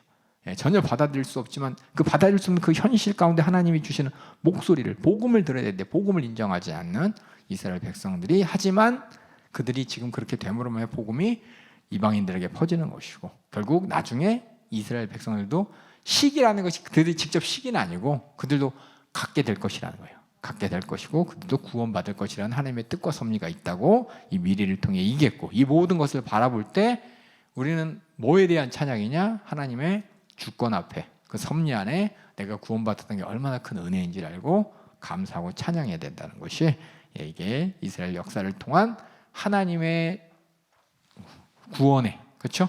구원의 원리와 구속의 역사, 이거를 깨닫게 되는 것입니다. 그래서 이제 9장, 10장, 11장 이렇게 되고 이제 끝났어요. 그렇다면 이렇게 우리가 이런 구원 원리에 대해서, 이런 구원의 원리가 갑자기 딱 이루어진 게 아니라 이스라엘 과거에 나타날 거고, 그렇죠? 더 나아가서 이스라엘의 미래에도 나타날 거예요. 지금 벌어질 것 같은 그런 하나님의 주권적인 은혜와 섭리 우리가 다 구원받았다면 우리는 어떻게 살아야 되느냐, 이게 이제 12장부터 나오는 겁니다. 12장. 그래서 이것을 전제로 해서 지금까지 들었던 말씀을 전제로 해서 이제 12장 1절부터 읽어야 돼요. 우리가 잘 알고 있는 본문 한번 12장 1절부터 2절 읽어주세요. 그러므로 형제들아 내가 하나님의 모든 자비하심으로 너희를 권하노니 너희 몸을 하나님이 기뻐하시는 거룩한 산제사로 드리라. 이는 너희의 드릴 영적 예배니라. 너희는 이 세대를 본받지 말고 오직 마음을 새롭게 함으로 변화를 받아 하나님의 선하시고 기뻐하시고 온전하신 뜻이 무엇인지 분별하도록 하라. 그러므로 앞에는 이 앞에 내용이 다 포함된 겁니다. 다 포함돼. 하나님의 주권적인 은혜 앞에 내가 얼마나 구원을 받았는지. 그렇게 형제들아 내가 하나님의 모든 자비야. 이 자비는 은혜랑 연결된 거예요. 하나님의 주권적인 은혜로 내가 구원받았다는 그 사랑으로 권하노니 너희 몸을 하나님이 기뻐하시는 거룩한 산 제사로 드리라. 그래서 우리가 맨날 예배 드리는 이것이 영적 예배 드리니라 라면서 하나님의 기쁨이 중심이 되는 예배, 하나님을 기쁘시게 하는 일이, 왜 우리 하나님이 어떤 분인지 이제 알았어요. 하나님의 구속의 역사를 통해서 또 구원의 원리를 통해서 하나님이 가장 기뻐하시는 일이 뭔지, 인격적인 하나님이 나에게 인격적인 반응을 요구한다는 걸 알았기 때문에 우리 하나님 앞에 인격적으로 하나님을 바라보면서 내가 기뻐하고 감사해야 될 내용이 뭔지 분명히 알고서 하나님 앞에 내가 예배, 영적 예배 드리는 내가 제물이 되어서 하나님 앞에 온전한 예배를 드리는 것이고, 그러기 위해서는 우리가 이 세대를 본받지 말고, 그렇죠? 이 세대가 뭐예요? 이 세대는 여기서 얘기하는 이 세대는 뭐 여러 가지 아까 얘기했던 불건전의 세대, 그렇죠? 불의의 세대. 더 나아가서는 이스라엘 백성들처럼 믿음으로 의롭게 되려는 그거 모든 그 풍족, 이런 종교적인 거 하지 말고 우리는 하나님의 주권적인 은혜만 바라보면서 변화를 받아서 하나님이 정말 원하시는 뜻이 무엇인지, 선하시고 기뻐하시고 온전한 뜻이 무엇인지 분별하도록 하자. 그래서 우리는 구원받았다면 하나님 앞에 예배하는 자고, 하나님을 향해서는 이 땅에서 살 때는 하나님이 기뻐하는 게 뭔지 분별하면서 살아야 돼요. 그래서 제가 이제 색깔로 기뻐하시는, 이렇게 밑줄 많이 걷죠. 하나님이 기뻐하시는 이거라 그랬죠. 하나님이 기뻐하시는 게 뭔지 모르는 사람은 아직 하나님의 뜻을 모르는 사람이에요. 율법에 얽매인 사람은 하나님이 기뻐하시는 뜻이 몰라요. 하나님이 기뻐하시는 뜻은 하라, 하지 마라, 하지 않으면 넌 저주요, 하면 축복이다가 아니라 뭐예요? 하라, 하지 마라, 이 말씀을 통해서 뭐예요? 하나님의 엄중한 심판을 깨닫고 그 심판 앞에서 너를 구원하고자, 네가 깨닫지 못하는 죄를 찾아서 하나님 앞에 내놓고 해결받는 게 하나님이 원하는 바예요. 하나님의 심판을 알고 심판 가운데 나를 구원하고자 하는 하나님의 뜻을 아는 게, 그게 하나님이 기뻐하신 뜻입니다. 그래서 하나님의 엄중한 심판을 모르면 죄도 몰라요. 죄의 무서움을 몰라요. 죄의 가치를 몰라요.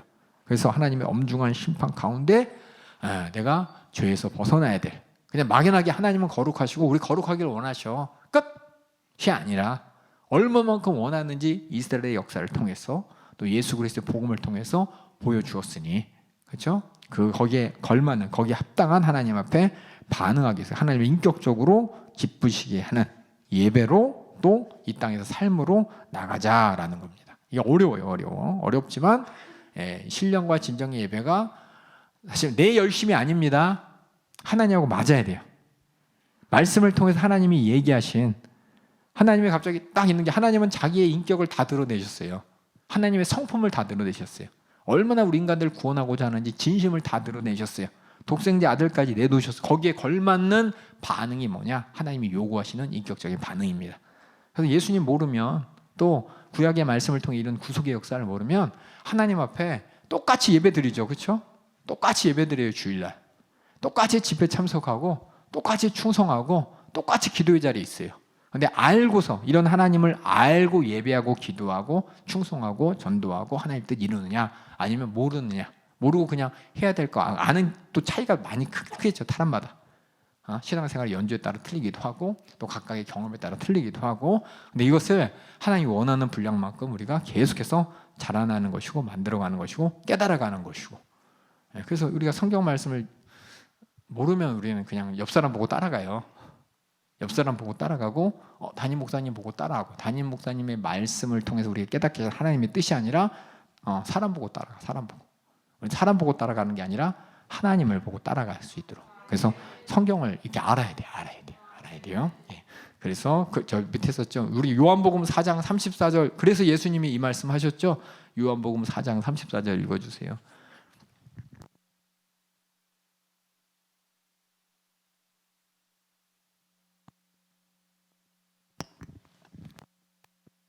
예수께서 이르시되 나의 양식은 나를 보내신 이의 뜻을 행하며 그의 일을 온전히 이루는 이것이니라. 이렇게 예수님처럼 이렇게 보내신 이의 뜻, 하나님의 뜻을 모르고 그냥 그런가 보다 시켜서가 아니라 그 마음속에 들어가야지. 그래서 우리가 생명의 성령의 법으로 살아야 됩니다. 그다음에 이제 중요한 게 뭐냐면 이게 실천 원리. 그래서 하나님을 향해 또 우리 모두를 향해 중요한 건 하나님이 기뻐하셔야 됩니다. 하나님이 기뻐하셔야 되는데 늦으면 돼요, 안 돼요? 근데 늦었잖아.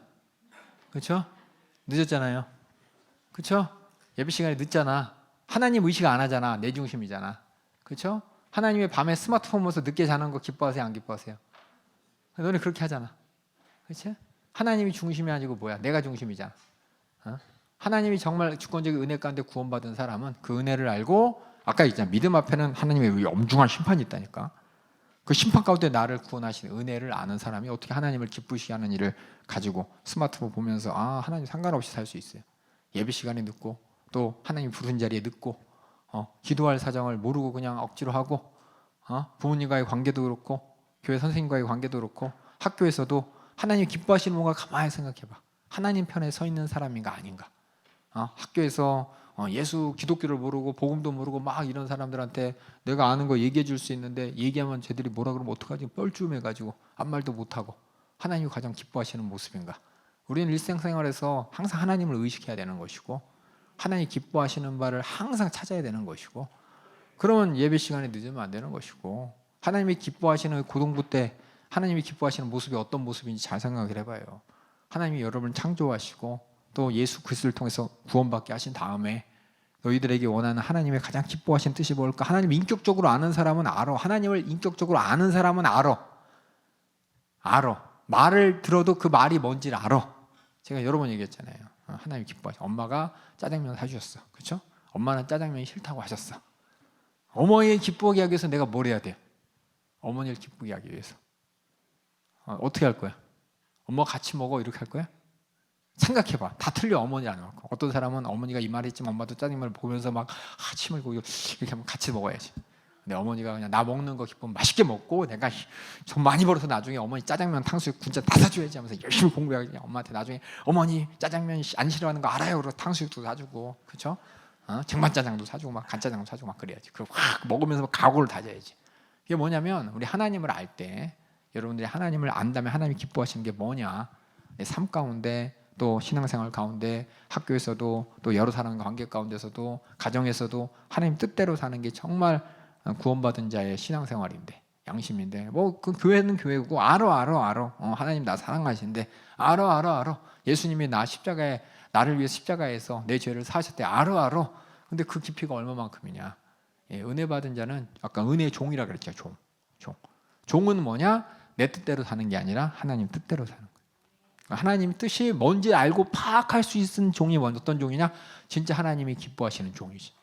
2달란트, 2달란트, 5달란트 받은 자, 1달란트 받은 자 똑같이 종인데 진짜 주인을 기쁘게 한 사람은 누구였냐? 그 주인의 마음을, 야 가서 장사해. 말 안 했어. 2달란트 주고 5달란트 주고 1달란트 주고 나 갔다 올게. 주인의 기쁜 뜻을 아는 사람, 기쁘시게 하는 게 뭔지 아는 사람 열심히 해서 착하고 충성돼. 얼마나 기뻐했으면 잔치자리 같이 즐거워하자. 이렇게 할 수 있을 정도로 하나님을 알아야지. 그러면 하나님의 말씀을 자꾸 읽고 하나님의 심정이 뭔지를 깨닫고 하나님을 기쁘시는 게 뭔지 계속 연구해야 돼. 하나님 한 번에 아는 게 아니야. 여러분들이 사람을 만날 때 어때요? 한 번 만나고 두 번 만나고 세 번 만나고 다섯 번 만나고 같이 잠도 자고 같이 먹고 시간을 많이 보낼수록 그 사람이 어떤 사람인지 아는 것처럼 하나님과 예수님과 계속 같이 그래서 복음서를 읽는 게 그냥 막연하게 예수님 멀리서 보는 게 아니라 코앞에서 봐야 돼. 코앞 예수님이 저 말씀하실 때 어떤 표정이었는지, 예수님이 저 말씀할 때 심정이 어떤 심정이셨는지, 예수님 말은 그렇게 했지만 속은 어땠는지 다 이렇게 알아가고 그래야지 하나님을 기쁘시게 하고 예수님을 기쁘시게 할 수 있기 때문에 이게 뭐냐, 그냥 기쁨이 그냥 그런가 보다 아니라 진짜 하나님을 인격적으로 인정하라는 거예요. 인격적으로 인정하는 기뻐하는 삶이 정말 구원받은 자의 삶이기 때문에 우리의 삶 자체가 하나님을 향한 예배인 것이고, 우리 뭘 하든지 모든 것들이 하나님을 기뻐하시는 안 기뻐, 이게 기준이에요. 그다음에 이게 이제 원리고, 그다음에 이제 3절부터는 자세히 이제 종목 나왔는데 여러분이 한번 보세요. 여기 성경에는 안 써 있어요. 어떤 다른 성경들도 보면 이렇게 제목을 안 달았어요. 제목 보면 각자 스스로에게, 또 남에게, 또 세상 권세에게, 또 남에게, 또 세상 속에서, 믿음의 식구들 안에서 이렇게 여러 가지 썼잖아요. 그렇죠? 이거 제가 성경 읽으면서 제가 이제 저는 이렇게 분류를 했는데, 여러분이 한번 다른 성경책 보시면 어떻게 보세요? 저는 그 바울의 입장을 생각했어. 바울이 이거 누구한테 얘기하나? 그리고 바울이 어느 범위에 얘기하나? 보면 저희, 너희 뭐 이렇게 나오는데 과연 저희와 너희가 누군가? 이걸 보면서 한번 읽어봤습니다. 그럼 먼저 첫 번째 구원받은 사람의 큰 원리 이게 뭐냐면 원리, 이것도 바탕화면이야. 우리가 주님 앞에 믿음으로 나갈 때 하나님의 주권적 은혜라는 바탕화면을 이렇게 걷죠. 바탕 색깔. 마찬가지로 우리가 신앙생활 할 때 하나님을 기쁘시게 구원받은 자의 삶을 살 때 바탕화면에 일단 하나님을 기쁘시게, 이게 전제 조건이에요. 하나님을 기쁘시게 하나님을 향해 예배하고 또 하나님의 뜻을 분별하면서 살고, 어떻게 그 하나님을 기뻐하시는 뜻이 무엇이냐? 우리 한번 3절부터 우리 13절까지 한번 읽어주세요. 내게 주신 은혜로 말미암아 너희 중 각 사람에게 말하노니 마땅히 생각할 그 이상의 생각을 품지 말고 오직 하나님께서 각 사람에게 나눠주신 믿음의 분량대로 지혜롭게 생각하라. 잘 보세요. 마땅히 생각할 그 이상의 생각을 품지 말래. 근데 우리는 마땅히 생각할 생각 이상의 생각을 품어가면서, 그렇죠? 죄를 그러면서 생각으로 뭐라 그래요? 이 핑계 저 핑계 다 대죠? 하지 말라 그랬는데 해야 될 핑계를 찾아. 그렇죠? 근데 우리가 아까 전에 저희 로마서 앞에 뭐예요? 핑계치 못할 죄에 대해서 예수님 바울이 얘기했잖아요. 그렇죠? 너희가 핑계치 못한다. 너희가 불의한거 악한 거. 근데 우리 뭐야? 생각 이상의 것을 하면서 핑계를 찾잖아요. 그렇죠? 핑계를 찾아. 그러니까 핑계를 찾으면 안 돼. 아니구나라고 딱 끊어야 돼. 생각, 하나님이 기뻐하시는 생각 안에서만 있어야지. 이걸 올라가. 그래도 하나님이 내가 예배 안 드리고 나중에 돈 많이 벌어서 또 성공해서 그때 가서 하나님 기쁘시게 하면 될 거 아니야? 라는 그 핑계. 지금 내가 예배 안 하고 기도 안 하고 신앙생활 안 하고 나중에 내 생각이고 내 핑계예요. 이런 생각 갖지 말라는 거예요. 핑계할 만한, 내 마음속에 이게 핑계인지 아닌지 분별해야 돼. 핑계할 거면은 하나님 앞에 그냥 과감하게 안 해버려. 손해 보더라도 안 하고. 그게 이제 하나님 기뻐하시는 생각이죠. 그래서 핑계할 수 있는, 핑계하는 생각 하지 마. 핑계할 생각 하지 마. 이 말하고 똑같은 거야, 이게. 마땅히 생각할 그 이상을 품지 말고. 세상은 뭐예요? 핑계를 대죠. 우리 여학생들, 그렇죠? 화장하는 거 핑계가 확실하죠, 그렇죠? 다 물어보면 다 확실해. 예의가 아니래. 예의가 아니래. 맨날 우리 애들은 왜 이렇게 거울 보면서, 우리 여자애들이 이제 초등학교 올라가고 중학교 올라가면서 자기 얼굴이 유튜버나 텔레비에 나오는 사람처럼 이렇게 이쁘지 않으면 되게 막 자존심이 확 무너지나 봐요. 하나님은 분명히 우리를 가장 아름다운 모습으로 창조하셨는데, 나의 아름다움의 기준이 하나님이 이쁘다 그러는데 하나님 무시해. 하나님 안 이쁘대요. 애들이 나보고 예의를 차리래요. 눈이 왜 이러니요, 코가 왜 이러니요, 성형수술 하고 싶고 이게 뭐냐? 하나님 앞에 핑계 대는 거야. 하나님은 분명히 우리를 보기 힘이 좋았다라고 창조하셨는데 자꾸만 나의 기준을 하나님 앞에 두는 게 아니라 세상에 두니까는 열심히 그냥, 그쵸? 이거 해야 되고, 벌써 빨갛고 하얗고, 사진 찍을 땐 잘 나오는데 실제 보면 막 화장이 들떠가지고 그냥 안 되니까 필터까지 쳐가면서, 그쵸? 이게 보면 하나님이 진짜 기뻐하실 모습이냐? 우리 아이들이, 어른들도 아이, 참, 왜 우리 어머니 아버지들이 잘 생각을 하셔야 되겠죠. 우리 아이들이 왜 자꾸 엄마 아빠가 이쁘다 말을 안 해주나 봐. 그러니까 엄마한테 인정받으려고 화장을 하나? 그런 말 좀 많이 해주세요. 쌩얼이 제일 이쁘고 엄마 아빠 닮은 게 제일 이쁜 거라고. 엄마 아빠도 자신이 없으니까 아이고 나 닮아서 미안하다 이런 얘기 하니까 애들이 자꾸 그냥 어쩔 수 없어 엄마가 날 이렇게 만들었어 그러고 만드는데 이쁘다고 해주세요. 이쁘다고 좀 그렇게 해줘야지. 그냥 엄마 아빠 입에서 자꾸 부정적인 얘기 나오니까 애들도 그냥 부정적으로 하고 이쁘잖아요, 그렇죠? 저 털봉숭이가 뭐가 이뻐요? 세상 기준으로 보면 내 새끼라서 이쁘잖아요. 애기고 이쁘고 그렇죠? 그러니까 여러분들이 좀 세상 기준에 빠지지 않게 우리가 아이들을 향해서 얘기가 왜 나오는지 모르겠지만은 자꾸 생각할 이상의 생각을 품지 않도록 하나님 말씀으로 잘 키워 주셔야 돼. 그다음에 읽어주세요. 예. 우리가 한 몸에 그다음 잠깐. 그래서 하나님이 각 사람에게 나눠주신 믿음의 분량대로라고 돼 있죠. 믿음의 분량. 어떤 사람은 고린도 교회 얘기했어요. 식물을 먹을 자가 있고 단단한 식물 또 연한 식물 먹을 자가 다 있다고. 그러니까 그 사람의 믿음에 하나님을 바라는 수준은 내가 하나님 만난 만큼이야 딱.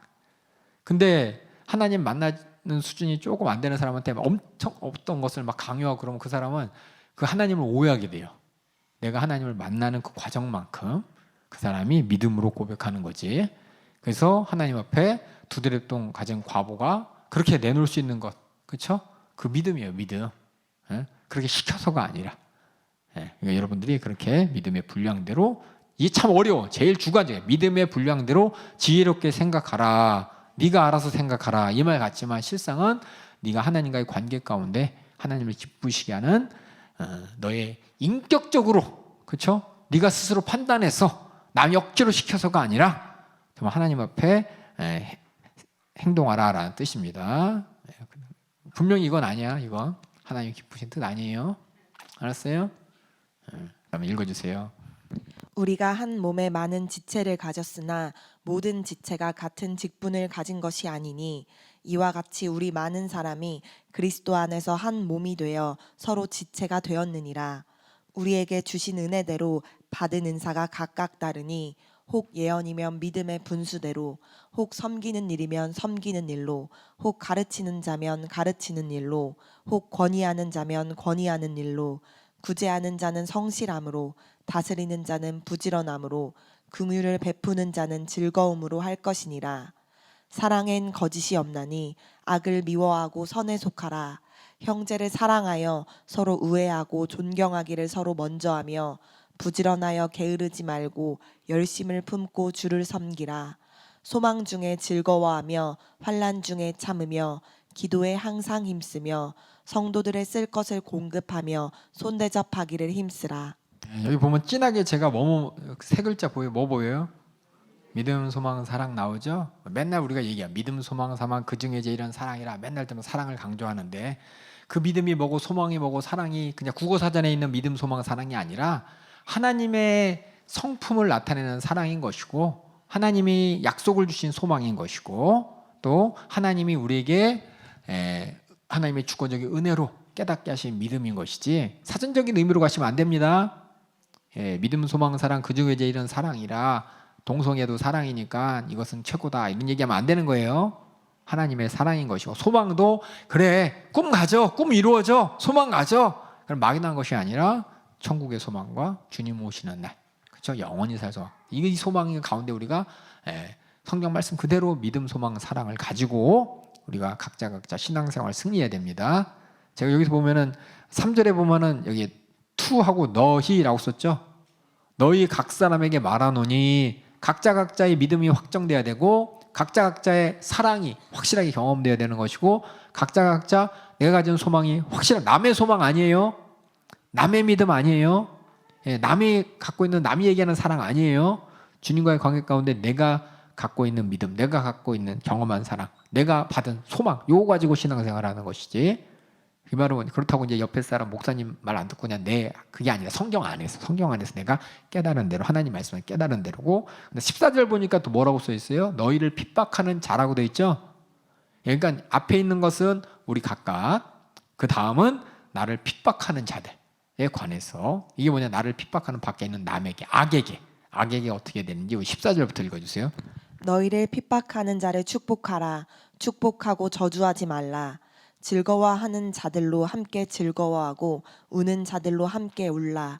서로 마음을 같이하며 높은 데 마음을 두지 말고 도리어 낮은 데 처하며 스스로 지혜 있는 채 말라. 잘 보세요. 마음을 같이 하라. 이 말이 그러면 쟤네들이 오늘 회사에서 저 회식 가는데 나도 회식 가서 술 먹는데 같이 술 먹고 그렇게 같이 어울리는데 그냥 마음을 같이 하라는 게 아니라 전제 조건이 바탕이 뭐였어요? 하나님이 기뻐하시는. 그렇죠?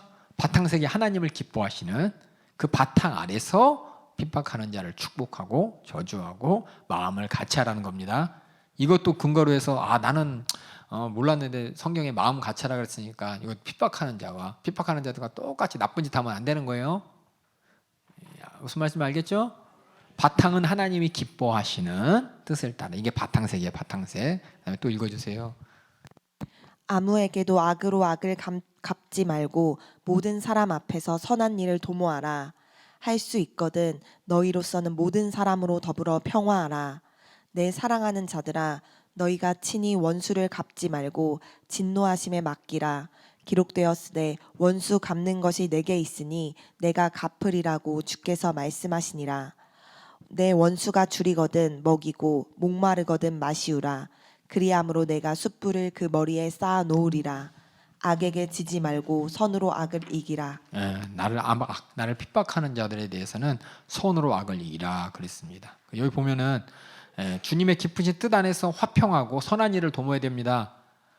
그냥 선한 일이라고 주일날 우리 뭐 봉사 가는데 어쩔 수 없지, 선한 일이니까. 그래서 예배 탱개치고 가면 안 돼요.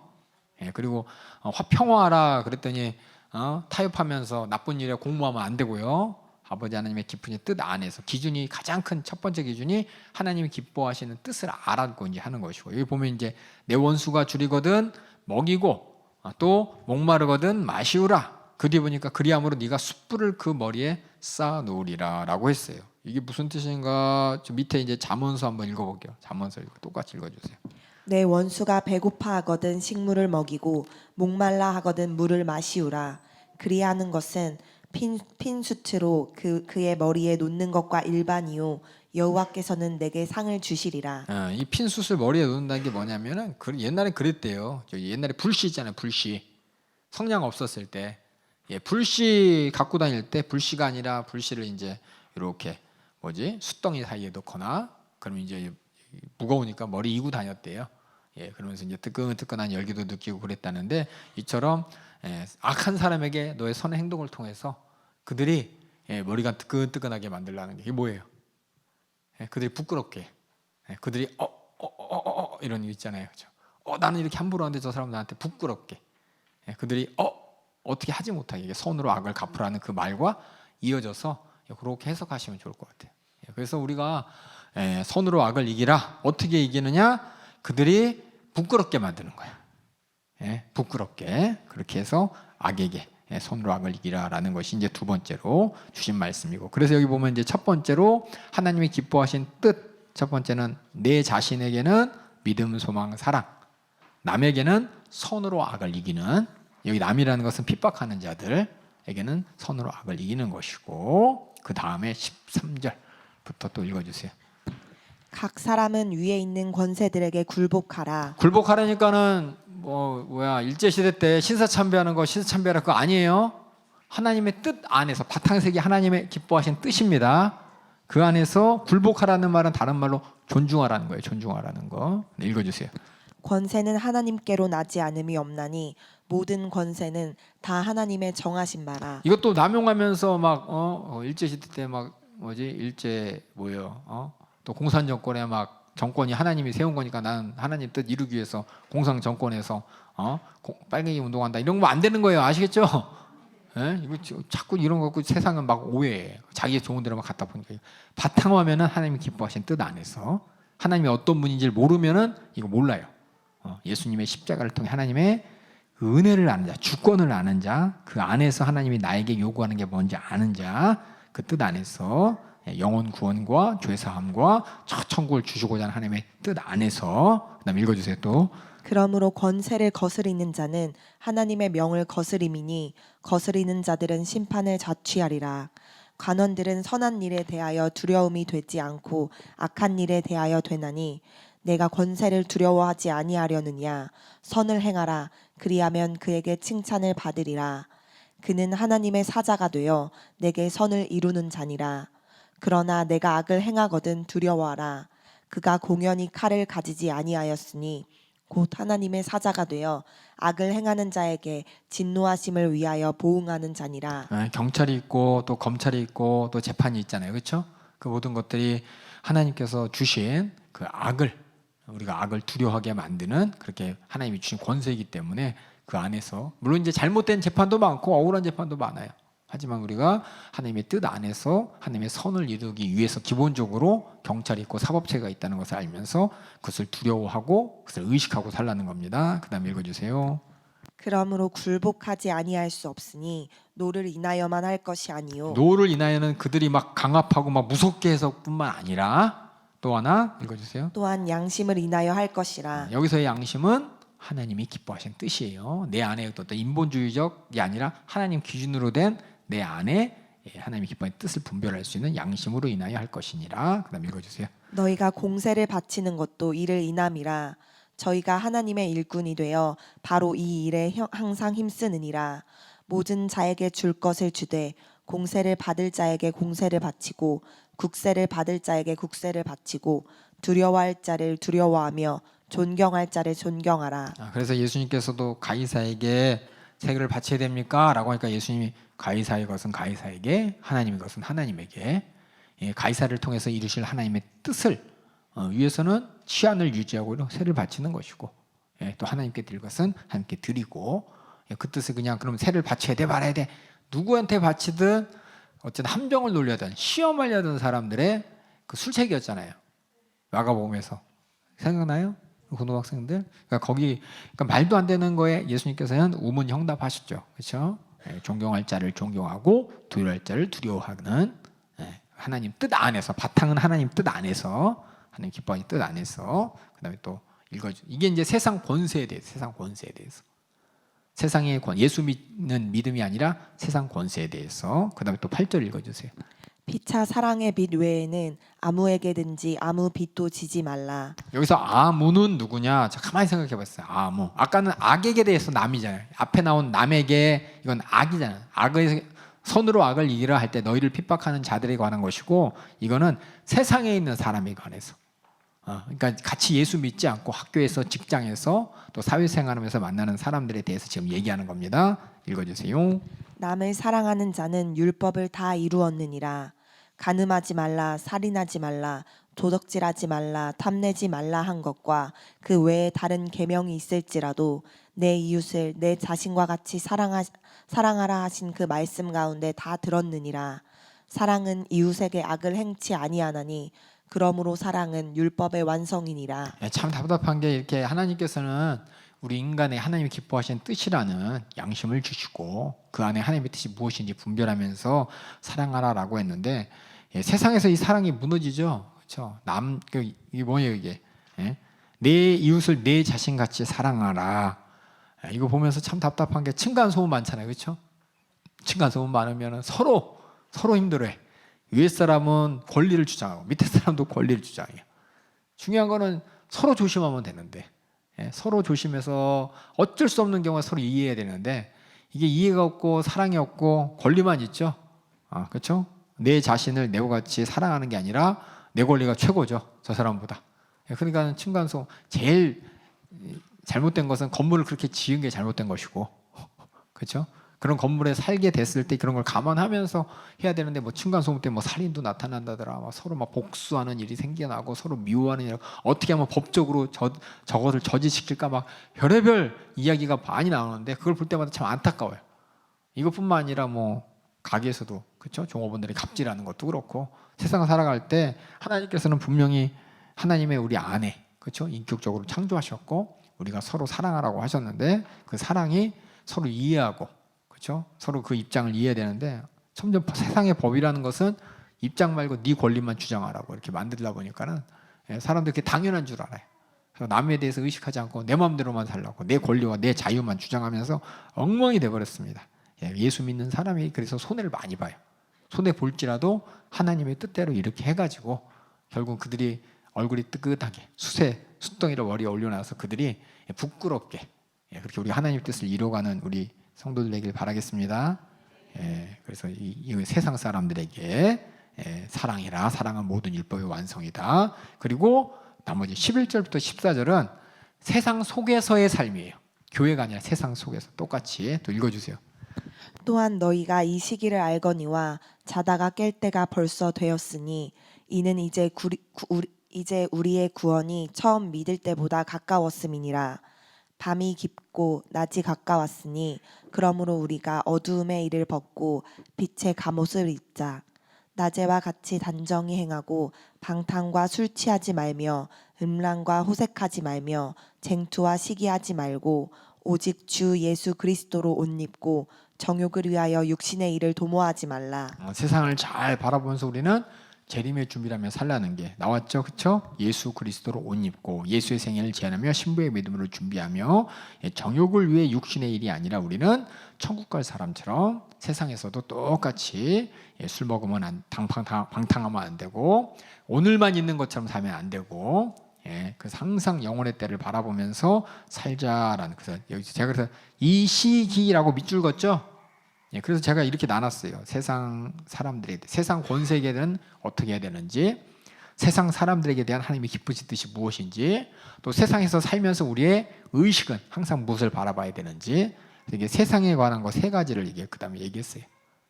이렇게 하고 그 뒤는 이제 우리가 11시 27분이니까 식사하고 할 텐데, 여기 보면은 세상 속에서 우리가 세상을 이해해야 되잖아요. 세상이 어떤 세상인지 우리 에베소서 2장 2절 읽어주세요.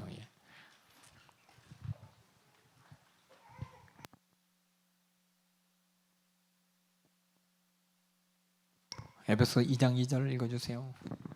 그때 너희가 그 가운데서 행하여 이 세상 풍속을 좇고 공중의 권세 잡은 자를 따랐으니 곧 지금 불순종의 아들들 가운데서 역사하는 영이라. 이거 의식하면서 항상 세상이 다 나쁜 건 아니지만은 보이지 않는 이 악한 마귀 계계가 어떻게든 이 세상의 유행을 통해서 주님 오실 날 보지 못하게, 또 내가 영적인 존재인 걸 보지 못하게, 예수님과 관계 가운데 하나님의 기쁘신 뜻을 알지 못하게 우리 끝까지 시험하고 저렇게 역사한다는 것을 항상 인지하면서 우리는 절대로 믿음을 잃지 않도록 신부의 믿음으로 매일매일 준비해가는 우리 성도들 되길 바라겠습니다.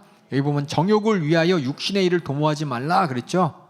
육신의 일 도모하셔야 돼요. 먹고 살아야 돼요. 직장생활 열심히 하고 학교생활 열심히 해야 돼요.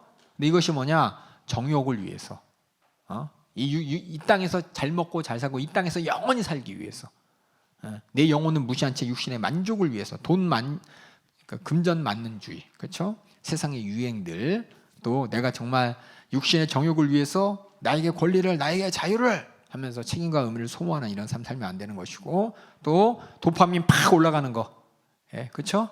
도파민 팍 치게 만드는 뭐 도박들, 마약들, 이런 문신들, 성적 타락들, 중독들, 이거 절대 안 되는 것이고, 또 정욕을 위해서 내가 지금 이 자리에서 뭔가 대단한 것처럼 학교에서 폭력하고 일진들 막 하는 거, 우리 절대 그런 거에 휘말리면 안 되고, 그런 거에 무시하면, 그런 거에 당사자가 돼서도 안 되고, 항상 우리는 죄를 알고 보고 이기면서 주님 오실 날을 준비하는 세상에서의 삶 분명히 해야 됩니다.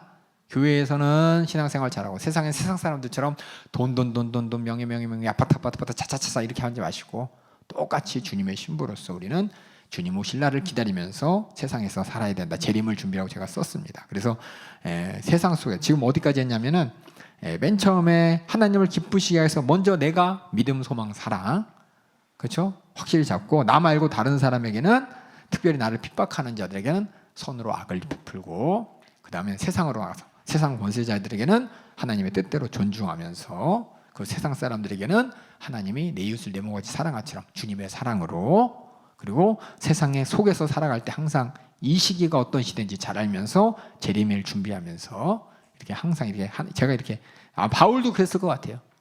제가 밑줄 그은 글씨라든지 누구에게 뭐에 관해서 이렇게 해야 되는지를 제가 이렇게 모아놨으니까 여러분들이 항상 읽으시면서 이 안에서 하나님의 뜻이 무엇인지 믿음의 분량대로 잘 기억하시고 하나님 말씀대로 악을 이기고 항상 주님 오실 그날 주님이 주신 저 믿음으로 사는 여러분 되길 주님의 이름으로 축원합니다.